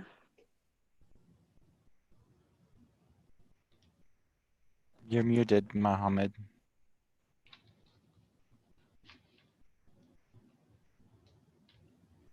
Always am I. So this question here, this question is about the student body president. Okay, so it says that the student body presidents are actually part of the screening panel. How can we put them in part of the screening panel, knowing that the board president, like Dottie, she tried to get a hold of so many, you know, body presidents of the other high schools and schools, and unfortunately, they do not even respond. Is there something that can be put out there in the policy that does require a certain contribution or involvement in the process of assistance, you know, responding to the questions and texts and calls from the board, from student board member at this point? So I don't know if that's a question for me. I understand what you're saying. I'm just not sure where in the policy we would put that. That would probably have to be at the school level, at the high school level, when they're outlining the responsibilities of the student board member, that the school rules when they're going through that election process would have to indicate to the student board member like their responsibilities, but we wouldn't really have a policy about that. And I'm not clear that it would go in this particular one. Does that make sense? But it's definitely something that we could convey to the high school principals. I mean, Becky, couldn't Brian convey that to the high school principals to like have that conversation with student body presidents about their responsibilities to respond? So I think we could do that. And it could be put in perhaps maybe that high school handbook. I mean, we have a high school handbook that we could talk about it there as well. Yeah, I see. That would be great because, you know, otherwise we should be removing them from the panel that decides. You see what I'm saying? So they are given that responsibility. They are trusted. I mean, if they're just hanging out there and not responding and not being involved, there is no reason for them to be part of that panel. Dottie, you have a comment? Yeah, I would agree with Mohammed, but then I also want to say that I think in the policy it should say that if any grade level student body president or grade president is applying to be a student board member or have applied, they cannot be part of the interview panel because that is, well, that's, you know, it's kind of a conflict of interest. I think it's a very clear conflict of interest. So if you can put that into the policy. Right. I think one of the things with why I thought we could have the student body president is that person would be a senior, and the people would how it was currently written was envisioning that juniors would be applying. And so that's why I didn't need to have that disclaimer in there. But if we open it up for more people, then obviously we would obviously need that disclaimer in there. But I think that was something that the board member Kennedy had talked about was rising seniors or anyone who was going to be graduating in the year, especially because, you know, as opposed to just applications from one school, now we would be looking at applications from 7 schools. So the number of applications could be overwhelming. So I think we were trying to like shorten it and, you know, still give every student an opportunity to apply for the position when they were a rising senior. But if the board directs me to like make all those changes, then I'm happy to do. Yeah, no, I think, yeah, that makes a ton of sense. I thought, okay, so only the general student body president would be on the interview panel, is that correct? Okay, perfect, that's great. All right, thank you. I have a couple comments for me. Thanks to the subcommittee for this work. I really applaud the efforts that have gone into this and the adjustments that are being made. A couple things I maybe just following up with what board member Organisa was talking about. I do want to make sure that this process opens up opportunities for students, and so that we have a diversity of students that we're choosing from, not just in which schools they represent, but which communities, and that we aren't making it harder for students to feel empowered enough to be a part of this. I want to make sure that it's a welcoming and open process, and that it's clear and understandable for students to participate in, so that we can continue to have the kind of student board members that we've had. I want to make sure if we implement this, which I support, that we have some follow-up as well, and make sure that the process is running smoothly and meeting the needs that we're hoping it will meet, that this extends opportunities to students. That's what I'll be looking to see, that the opportunities to participate is extended, that more students feel access to it than have previously felt access to it. That's what's going to be something that's important to me, that we track as we move forward. And I support it being for rising seniors only, mostly because I think we are extending the opportunity to 7 schools. Will have more applicants. I want to make sure that we give students an opportunity to participate. So that's my 2 cents on that. Any other comments? Is this something we want to take action on tonight, or do we want to see those changes in the what the board members have talked about and bring it back on consent at our next Can I agenda. just clarify the Mohammed, only, oh, sorry, go ahead. Sorry, before any action. Let's let Christina clarify, and then we'll move to you, Mohammed. Thank you. So I was only taking out those two parts that were erroneously left in, and then changing the one part that talks about the SCC, and SCC, well, the school community council chair, to be a / or parent teacher organization president. So that was like the only change, correct? That so far, unless the board votes to expand this to like more grades. And I did want to say that, because I don't know if I made this clear in my prior report when this was before the board before, but Innovations and some of our charter schools were very excited about being able to participate in this, and they were super excited about this opportunity, and having a rotation in place, as board member Kennedy had pointed out before, meant that there were some students at some schools who would never get the chance to participate. So this does open up the opportunity for, it basically ensures that no student will miss the opportunity if they're a rising senior in our district to apply for this position, just because of how the luck of the rotation. So people were very excited with this change, and I just wanted to clarify that. Thank you. Go ahead, Mohammed. So personally, I would say, once the changes are made, then we can move on to voting on that.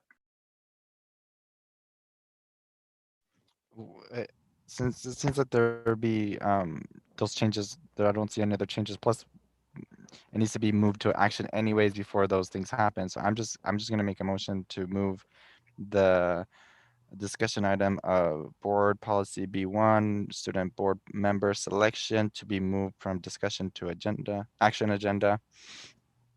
Second. You're muted, Missa. Thank you. All right. If there's no discussion to that motion, go ahead, Christy. So I'm just going to put this out there that this is our first reading of this. And so I would just say, let's not move it to action tonight. Let's move it to consent. I would just rather I would even say next time have one more reading, have it be clear. But if we just want, if that's what the precedent that we want to set is to bring forward a policy and only have one reading, because the public hasn't had really a chance to see this. And so I would just advocate for us to have another reading, and then, in our next meeting, we could move it to action. That would be my preference. That's fine with me. I have one more comment in discussion, and that is that I see Dottie's point that juniors are invested in a different way and in their schools. And I think that's a really legitimate point. If that were the case, I would suggest that we moved to just having juniors apply. I think it's good to have just one grade level apply. But it seems to me the consensus of the board is to stick with seniors, and that's fine with that's fine with me. That seems to be the consensus, but I just want to acknowledge that I thought that was a good point that Dottie made. And I'm fine if Hoeli is willing, I'm fine to retract my second and to say it should go on consent next time.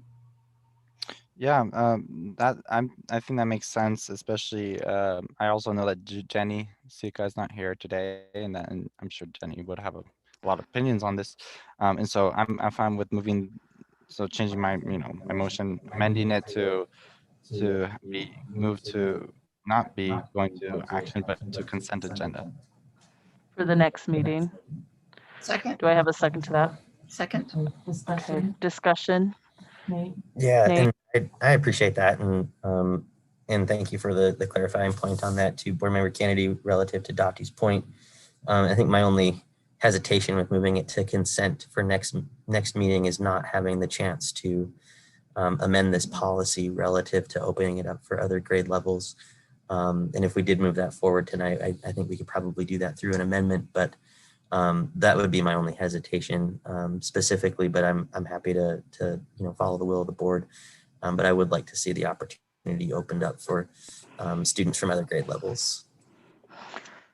So that would be my speaking to this motion, I think we ought to bring it back to the next meeting for a second reading and then vote on it in that next meeting.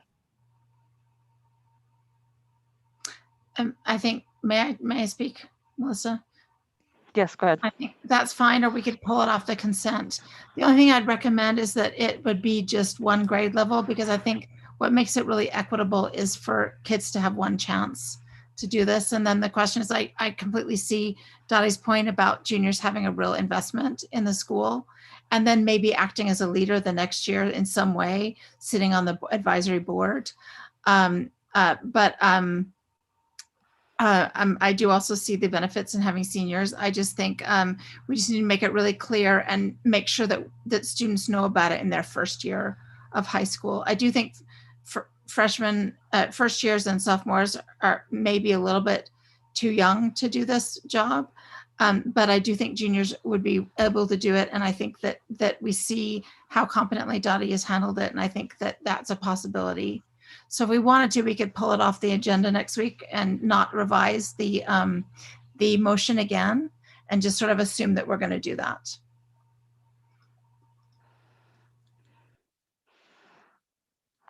Any other discussion to that? So the motion is to take the board policy B1 student board member selection and move it with the amendments, the language amendments that we've talked about to consent. And we have that motion by Hoel Lee and board member Kennedy.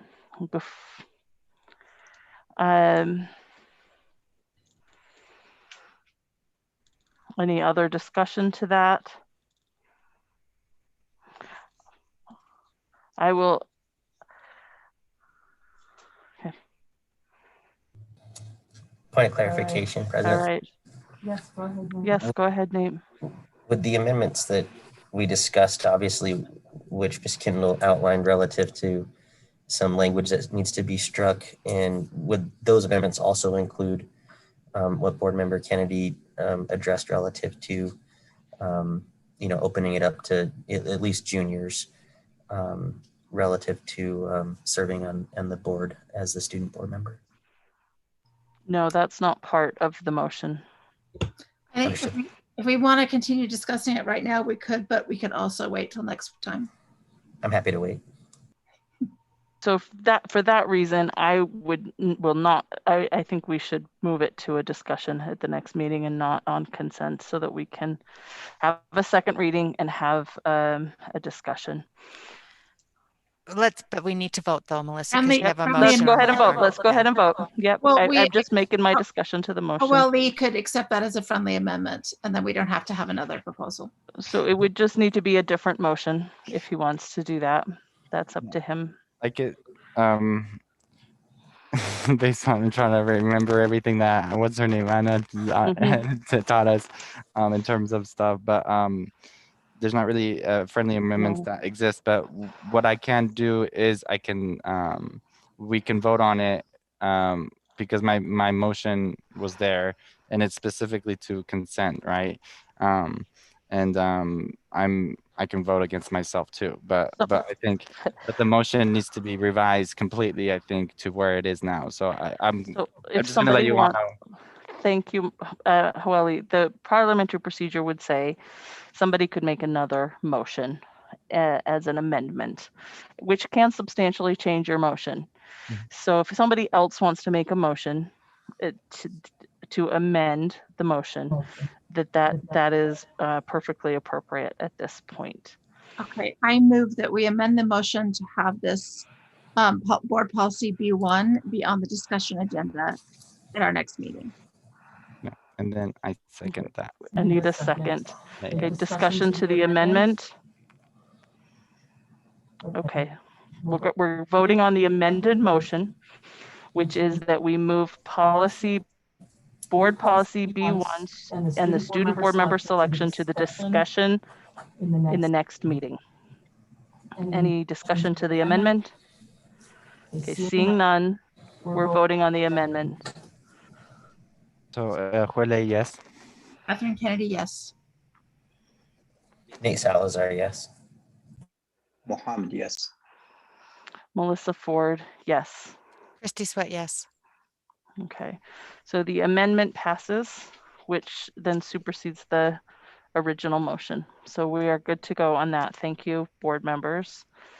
Can I ask for clarification? I apologize. So I'm not changing anything with regard to grade level, even though it's going back on discussion. Okay, thank you. But we could maybe ask Christina to draft up some language. Right? That's what I was going to say, is that we could actually give direction to Ms. Kendall at this point, that she draft up language in regards to what we've been discussing about, you know, specifically around the age of the board member. And I want to put 2 documents. Say that again, Like Chris. So you want like 2 documents, like an option A and an option B? No, I think we need to leave it the way it is and have a discussion about that at the next meeting, and then we'll take action on it at the next meeting after its second reading. With knowing we may make potential changes to that year level at that second meeting on discussion, but leave it, just make the changes, the language changes about the PTO and striking out that one section, then bring it back for its second reading. We will discuss and take action at the next meeting. Thank you. Let's move on. And Chris and Ms. Kendall, I'll have you begin the discussion on board policy I-17 student fundraising activities. Okay. And this was really just a conversation that the policy subcommittee had. I don't think there are any issues currently with this policy, and the expectation, I think, was that this policy get passed. I think the subcommittee was really just wanting direction from the board as to whether or not this policy should be clarified, that it relates to the fundraising activities of teachers, regardless of whether or not students are involved. Currently, this policy is entitled student fundraising. And I think the concern is that we have some teacher fundraising that's occurring in various schools, and we just want to make sure that those fundraising activities, whether they're crowd fundraising or just direct fundraising, are approved through the requisite policy. And I'm not sure that it's clear with this being an instructional policy and entitled student fundraising that those fundraisers need to be approved. So we just wanted clarification from the board as to whether or not this policy and the subsequent administrative procedures should be revised to like address those concerns. Melissa, can I speak to this? So, and thank you, Christina, for that clarification. So Christina is correct. The policy that you have before you, we all agree, you know, can go through. The piece that we would like to have is some direction from the rest of the board in regards to the fundraising pieces that Ms. Kendall has talked about. For a number of years, our board has talked about the burden of the amount of fundraising that's happening at the school and the burdens that it comes on to students and to families. But now we also have another dynamic that's interlaced into it, which is the crowdfunding fundraising that's going on either by department or by individual employees of our district. And I think that we, you know, it may possibly have to be, you know, a change in the title by including, you know, this piece in there, but it is become a bigger issue. And to tell you honestly, I've had parents say to me that they feel it's a way that they're getting around the student fees. And, you know, by having these the crowd fundraisers, you know, by the individual teachers or through departments. So I think that we need to clarify, and also that, you know, the student fundraisers have a process that they have to go through, which is through the school community council and the SCC, and has to be signed off, you know, through those conversations. And I think that this is probably something we're going to have to start to include in that other fundraisers that are done by our employees or departments, that they also need to have a process. So we're looking looking for direction that we can give to Ms. Kendall, but we wanted to present that to the rest of the board and see how you felt about it so that we could then circle back as a committee with her. Can I ask some questions of the policy subcommittee and Ms. Kendall? This is the student fundraising policy. There's no changes to the policy other than one word from has to will. So I'm a little confused as to really, it sounds like you're getting at administrative procedures to the policy, which is really not something that as a board and certainly not as the policy subcommittee should be addressing on a regular basis. And then I'm not entirely sure why we're talking about employee fundraisers as part of the student fundraising policy. So could you just provide a little, I mean, I got a little bit of that from Christy's response, but I'd like a little more clarity. So I think that was the issue, that we would change this policy, probably move it from out of I and change it from student fundraising activities to just a policy that says fundraising activities. And we would probably put language in the policy that articulated that this policy is applicable to student as well as employee fundraising. So I think the idea was that we were looking for direction from the board to change this policy to more like clearly articulate that it had a wider application than just to fundraising activities involving students. The administrative procedures do address teacher fundraising in terms of discouraging, crowdfunding by teachers. And so it is hidden in there, but I think there's just some confusion because the policy is entitled student fundraising activities. And so that was what we wanted to clarify and we wanted to bring to the board. So this policy could be approved tonight, but my expectation would be at the next subcommittee, I would bring a revised policy that would no longer be, I-17, it would probably be a G something called fundraising activities. And the language, while this would be similar, it might just add a sentence or two to address the other components that I think are in the administrative procedures. I just don't think they're highlighted and they're probably not clear that people need to even look at them for activities beyond student fundraising. Does that make sense? Okay, so that was it. Any other comments? Since I've already taken my time, let me just finish my thought. I support making this moving that policy to include adults as well, and then just bringing it back to the whole board for review.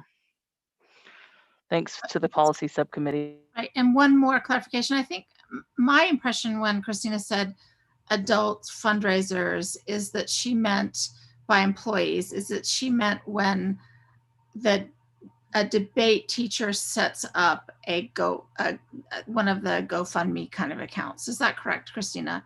So it wasn't a employee fundraiser for employees. Well, no. Oh, no, it wasn't fundraising for employees. It was like our employees engaging in fundraising activities on behalf of their class or their group or whatever, but it didn't involve students. Yeah. It wasn't like we were raising money for employees. Sorry. Right. So employees setting things up for student groups.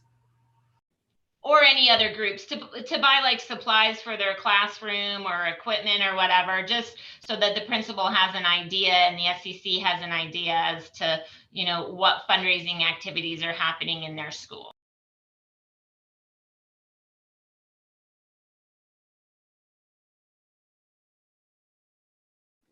Yeah, I think there's a lot of platforms out there that even not even crowdfunding, like Teachers Pay Teachers, because I have a ed tech company so I know my competition out there. But one of the Teachers Pay Teachers has a platform where you can there's other things like adopt a classroom. There's a lot of platforms out there already that teachers can do. But I think what this policy is, especially since it's already embedded in the administrative procedures, just like making it very clear that just any kind of fundraising that specifically, there's a process already. We're not even changing the process. I think we're just trying to highlight as much as possible that there is a process for these things.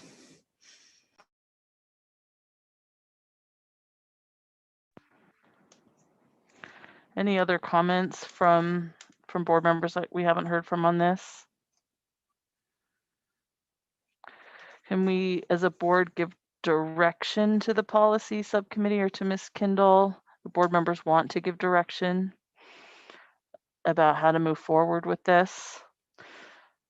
My recommendation, based on what I'm hearing from board members, is that we look at this policy by removing the student part of it and making it a policy for all fundraising activities within the district. And then we especially address making sure, it sounds like making sure that there's an understanding of all the fundraisers that are being done in a building that might affect the community, and then bringing it back through the policy committee back to the board. Do I have support for that direction? We won't need to maybe take formal action if I've got support from that. Okay. Is that clear, Ms. Kindle, on how that will work back, those changes back to the policy subcommittee, then to the board for discussion?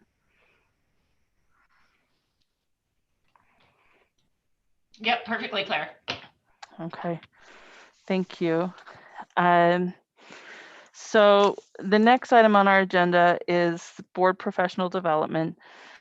And this is a conversation that I'm really interested, particularly in having, as we have had training on parliamentary procedures and want some specific direction from the board about our agendas and orientation and professional development. But given that it's 10 o'clock, I'd maybe like to make a recommendation that this is something, especially given that we don't have board member Sika able to be with us, that we table until the next to the next meeting. I'd be happy to take a motion to table it, or if I've got support from the board without taking a formal motion, give me that. You can give me a signal with a thumbs up. Okay, then we'll go ahead and table this conversation until the next meeting. It is something that I want to talk about, so that I make sure these agendas belong to the board, and that we're doing it in the way that the board is happy with and supportive of. So thank you for that. We'll put that on the next agenda. Now we'll move to the board member report. If board members have reports they'd like to give, we'll go around the table on this. You can pass your opportunity if you'd like to, but I'll start with board member Organista. Sure. Last week I went to Davis High School with some of the SCC, West SCC people, and Jared, the principal. And it was nice to tour and talk to the principal there and like see how they do in person, because we're doing in person next week. And it was really nice to ask a lot of questions, and just them being super vulnerable and open. And so my only report is everybody that's involved in making these decisions are doing their best to learn from what's out there. And I think this is a great start. And kind of mentioned that too earlier about my report, that I'll be there to report, I guess, next time about how I'll be there at West on Monday in the morning, and that super early to be helping out, and just to see, because I think it's important for me to know what's happening. And as a board member, the more I'm informed, the better. And that's something I think I talked with Larry some time ago when I originally got appointed. He's like, oh, I would love to see classrooms and see I love learning, right? I love seeing. And so when it comes to me reporting, the more I learn, the better I make decisions, I feel like. And so that's my only report. Thank you, Hawaii. Catherine, do you have a board member report tonight? Just some very good SCC meetings, and I really appreciate the work that's going on in school, and the work that the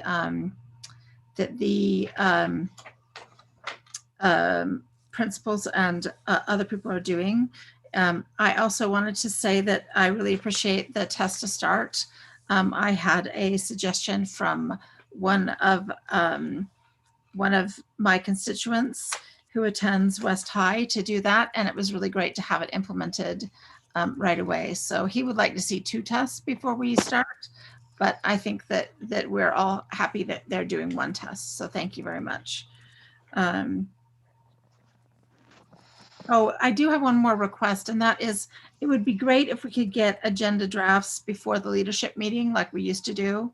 We used to have agenda drafts sent to everyone on the board before the leadership meeting.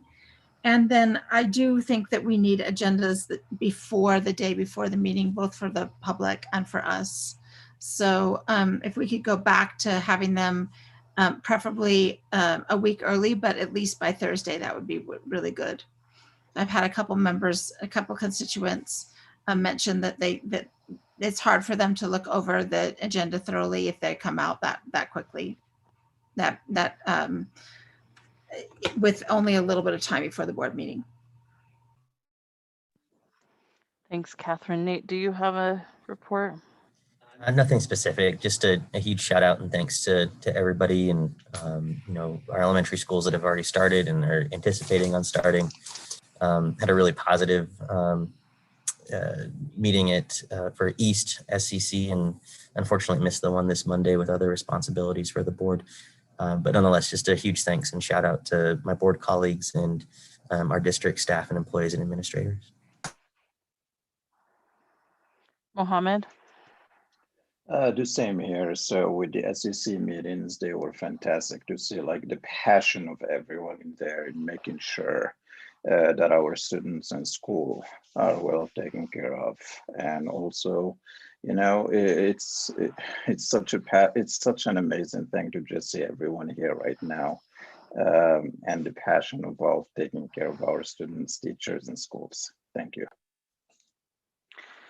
Thank you, board members. I'll just echo that and thank you all for all of your work. It's been impressive to see. And I will just also take a minute to just say I'm grateful for your support and will continue to do my best to represent the board and be a servant to the board and make sure that we're doing the work that we need to be doing and focused on student outcomes. Really appreciate all you do. Also appreciated my SEC meetings. There's an energy that comes with everybody focusing on at the task at hand, and that's been really a privilege to see. Also had the opportunity to work with a student at Clayton, and that's been a pleasure to read with her and have really enjoyed that as well. So this is it's an important work that we're all engaged in, and I really value all of the opinions that you bring to the table. Christy? Thanks so much. What great comments everyone's made tonight. So I usually don't have this much. There's a couple of things I just wanted to talk about. So I just wanted to put on your radar, February 10th is the Equity Symposium that NSBA is offering. It is a free symposium. It starts at 1, I think, Eastern time. All you have to do is register for it. So nsba.org if you're interested in that. Thank you to Alan for sending out the NSBA conference information. Please let him know if you're going to sign up for that. And Nate and Melissa, I'd really like us to think about how we could do that together, you know, to either meet here, you know, spread out, maybe attend some of those workshops that some of us are really interested in, because they really do have some great things that they have planned. So that's April 8th through the 10th. So thanks again, Alan, for putting that out there. Also, Melissa, I would like to see if we could get information. I know about right now, Alan's probably thinking about staffing and looking at that with our current enrollment numbers. Any updates, you know, from USPE about that rolling average and what that staffing looks like for next year would be really, I think would be helpful for us as a board, you know, to understand first of all, how that works for our new board members, and then just a great update for us. And then lastly, I just want to thank everybody and Catherine for inviting Lee, to invite, to join us in on the JLC call. That was really great. And Yandri for trying to put us all onto that Teams call. It was really helpful to have all of us together and to be communicating and talking about the bills that they were bringing up. So even though it's a challenge virtually, I still thought that, we were a good team and we made comments, and Catherine made comments, Lee did, I did, so it was really great, prompted by the information that Yandri was giving us and that Alan was giving us. So just as a reminder, I know we're kind of knee deep in the legislative session, but it'd be really great to get that update either through a memo or either to have Yandri come and talk to us, because there are some very specific tax impacts, that we talked a little bit about that would be good for us to hear about. So thanks again, Yandri, for setting that all up, and Catherine for keeping us organized. And then Nate is going to be joining us this Friday. So thanks so much. That's it. Sounds great. President Ford, point of personal privilege. Mm-hmm. I just wanted to acknowledge that our colleague board member Sweat has been nominated by the National School Board Association to work and be a representative as the secretary treasurer and an officer for the board of directors. And I just am so impressed that we have Christy in our midst and on our board. So I just wanted to give a shout out to Christy and congratulations and thank you for all the work you do here in Salt Lake and Utah, and then of course for our country. So thank you, Christy. Oh gosh, thanks. Thanks for We should add on to that is an automatic position that rolls up to be president of NSBA. So it's really, really amazing that she is in line for that. And ultimately we'll have someone from Utah and someone from our board that is president of NSBA. So that's terrific. Well done. Well done, Christy. Thank you. All right, Dottie, do you have something you'd like to say as your board member report? I don't know, not really. I think kind of waiting to see what my classes look like as other students go back to in person and what that will look like for them. Okay, I really don't want to say this, but I kind of have to. I've had a lot of students email me and text me and reach out to me asking about why the chat hasn't been reopened. And I know that is your decision to make, but I know that we also prioritize feedback in any way that we can get it. And that is what they are telling me, because for them, that's the one way that they're really interacting with the board. But that's all I have to say. That's absolutely your decision, but I just wanted to tell you what they are telling me. But yeah, thank you. Thank you, Dottie. Superintendent? Melissa, I'm sorry, before the superintendent speaks, I think now that Dottie has brought this up with us a couple of times, and I know that time is of essence, but I do think that it would be important to either sit down and have a conversation with Dottie about the reasonings behind that, instead of us just letting it hang out there. So Dottie, we appreciate you bringing that up, and, and appreciate that you see that it is a decision, but I also think that providing some information to you would be important. So thank you, Melissa. I will, Dottie, if that's, if the board is supportive of that, I'm happy to have a conversation with you about it, Dottie, and I will do that tomorrow. I'll reach out to you tomorrow. Thank you. Superintendent? Well, I hope they're in bed, but if they're not, I just want to send a shout out to all of our employees. Just everyone's been working so incredibly hard. They know why, they understand why we do the work, and the effort that they're putting in is been monumental. And I can't say how, words won't describe how proud I am of all of them. That's all I have. Thank you. That's a good note to end on. Thank you, and Superintendent. Board members, before I adjourn the meeting, I'd like to let you know that we do need to have a closed executive session for a few minutes to discuss litigation.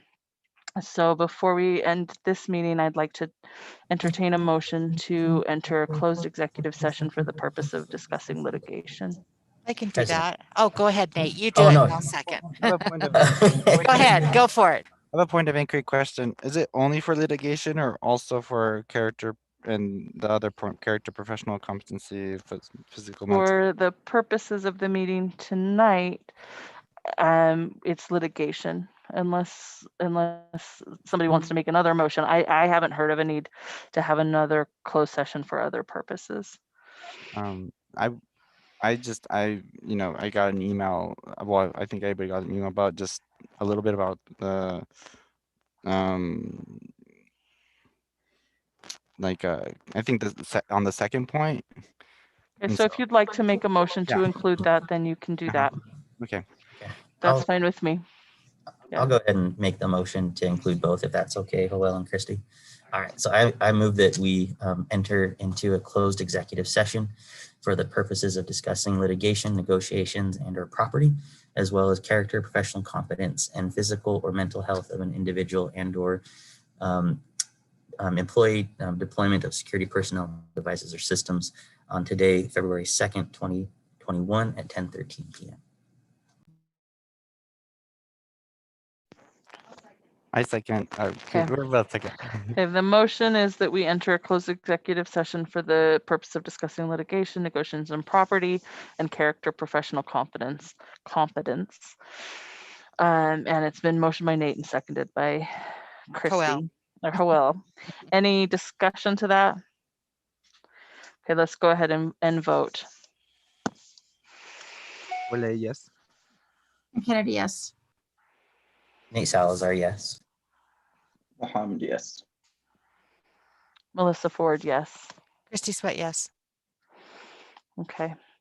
We will adjourn the public portion of this meeting and thank everybody for being with us tonight and appreciate the conversation and the support. And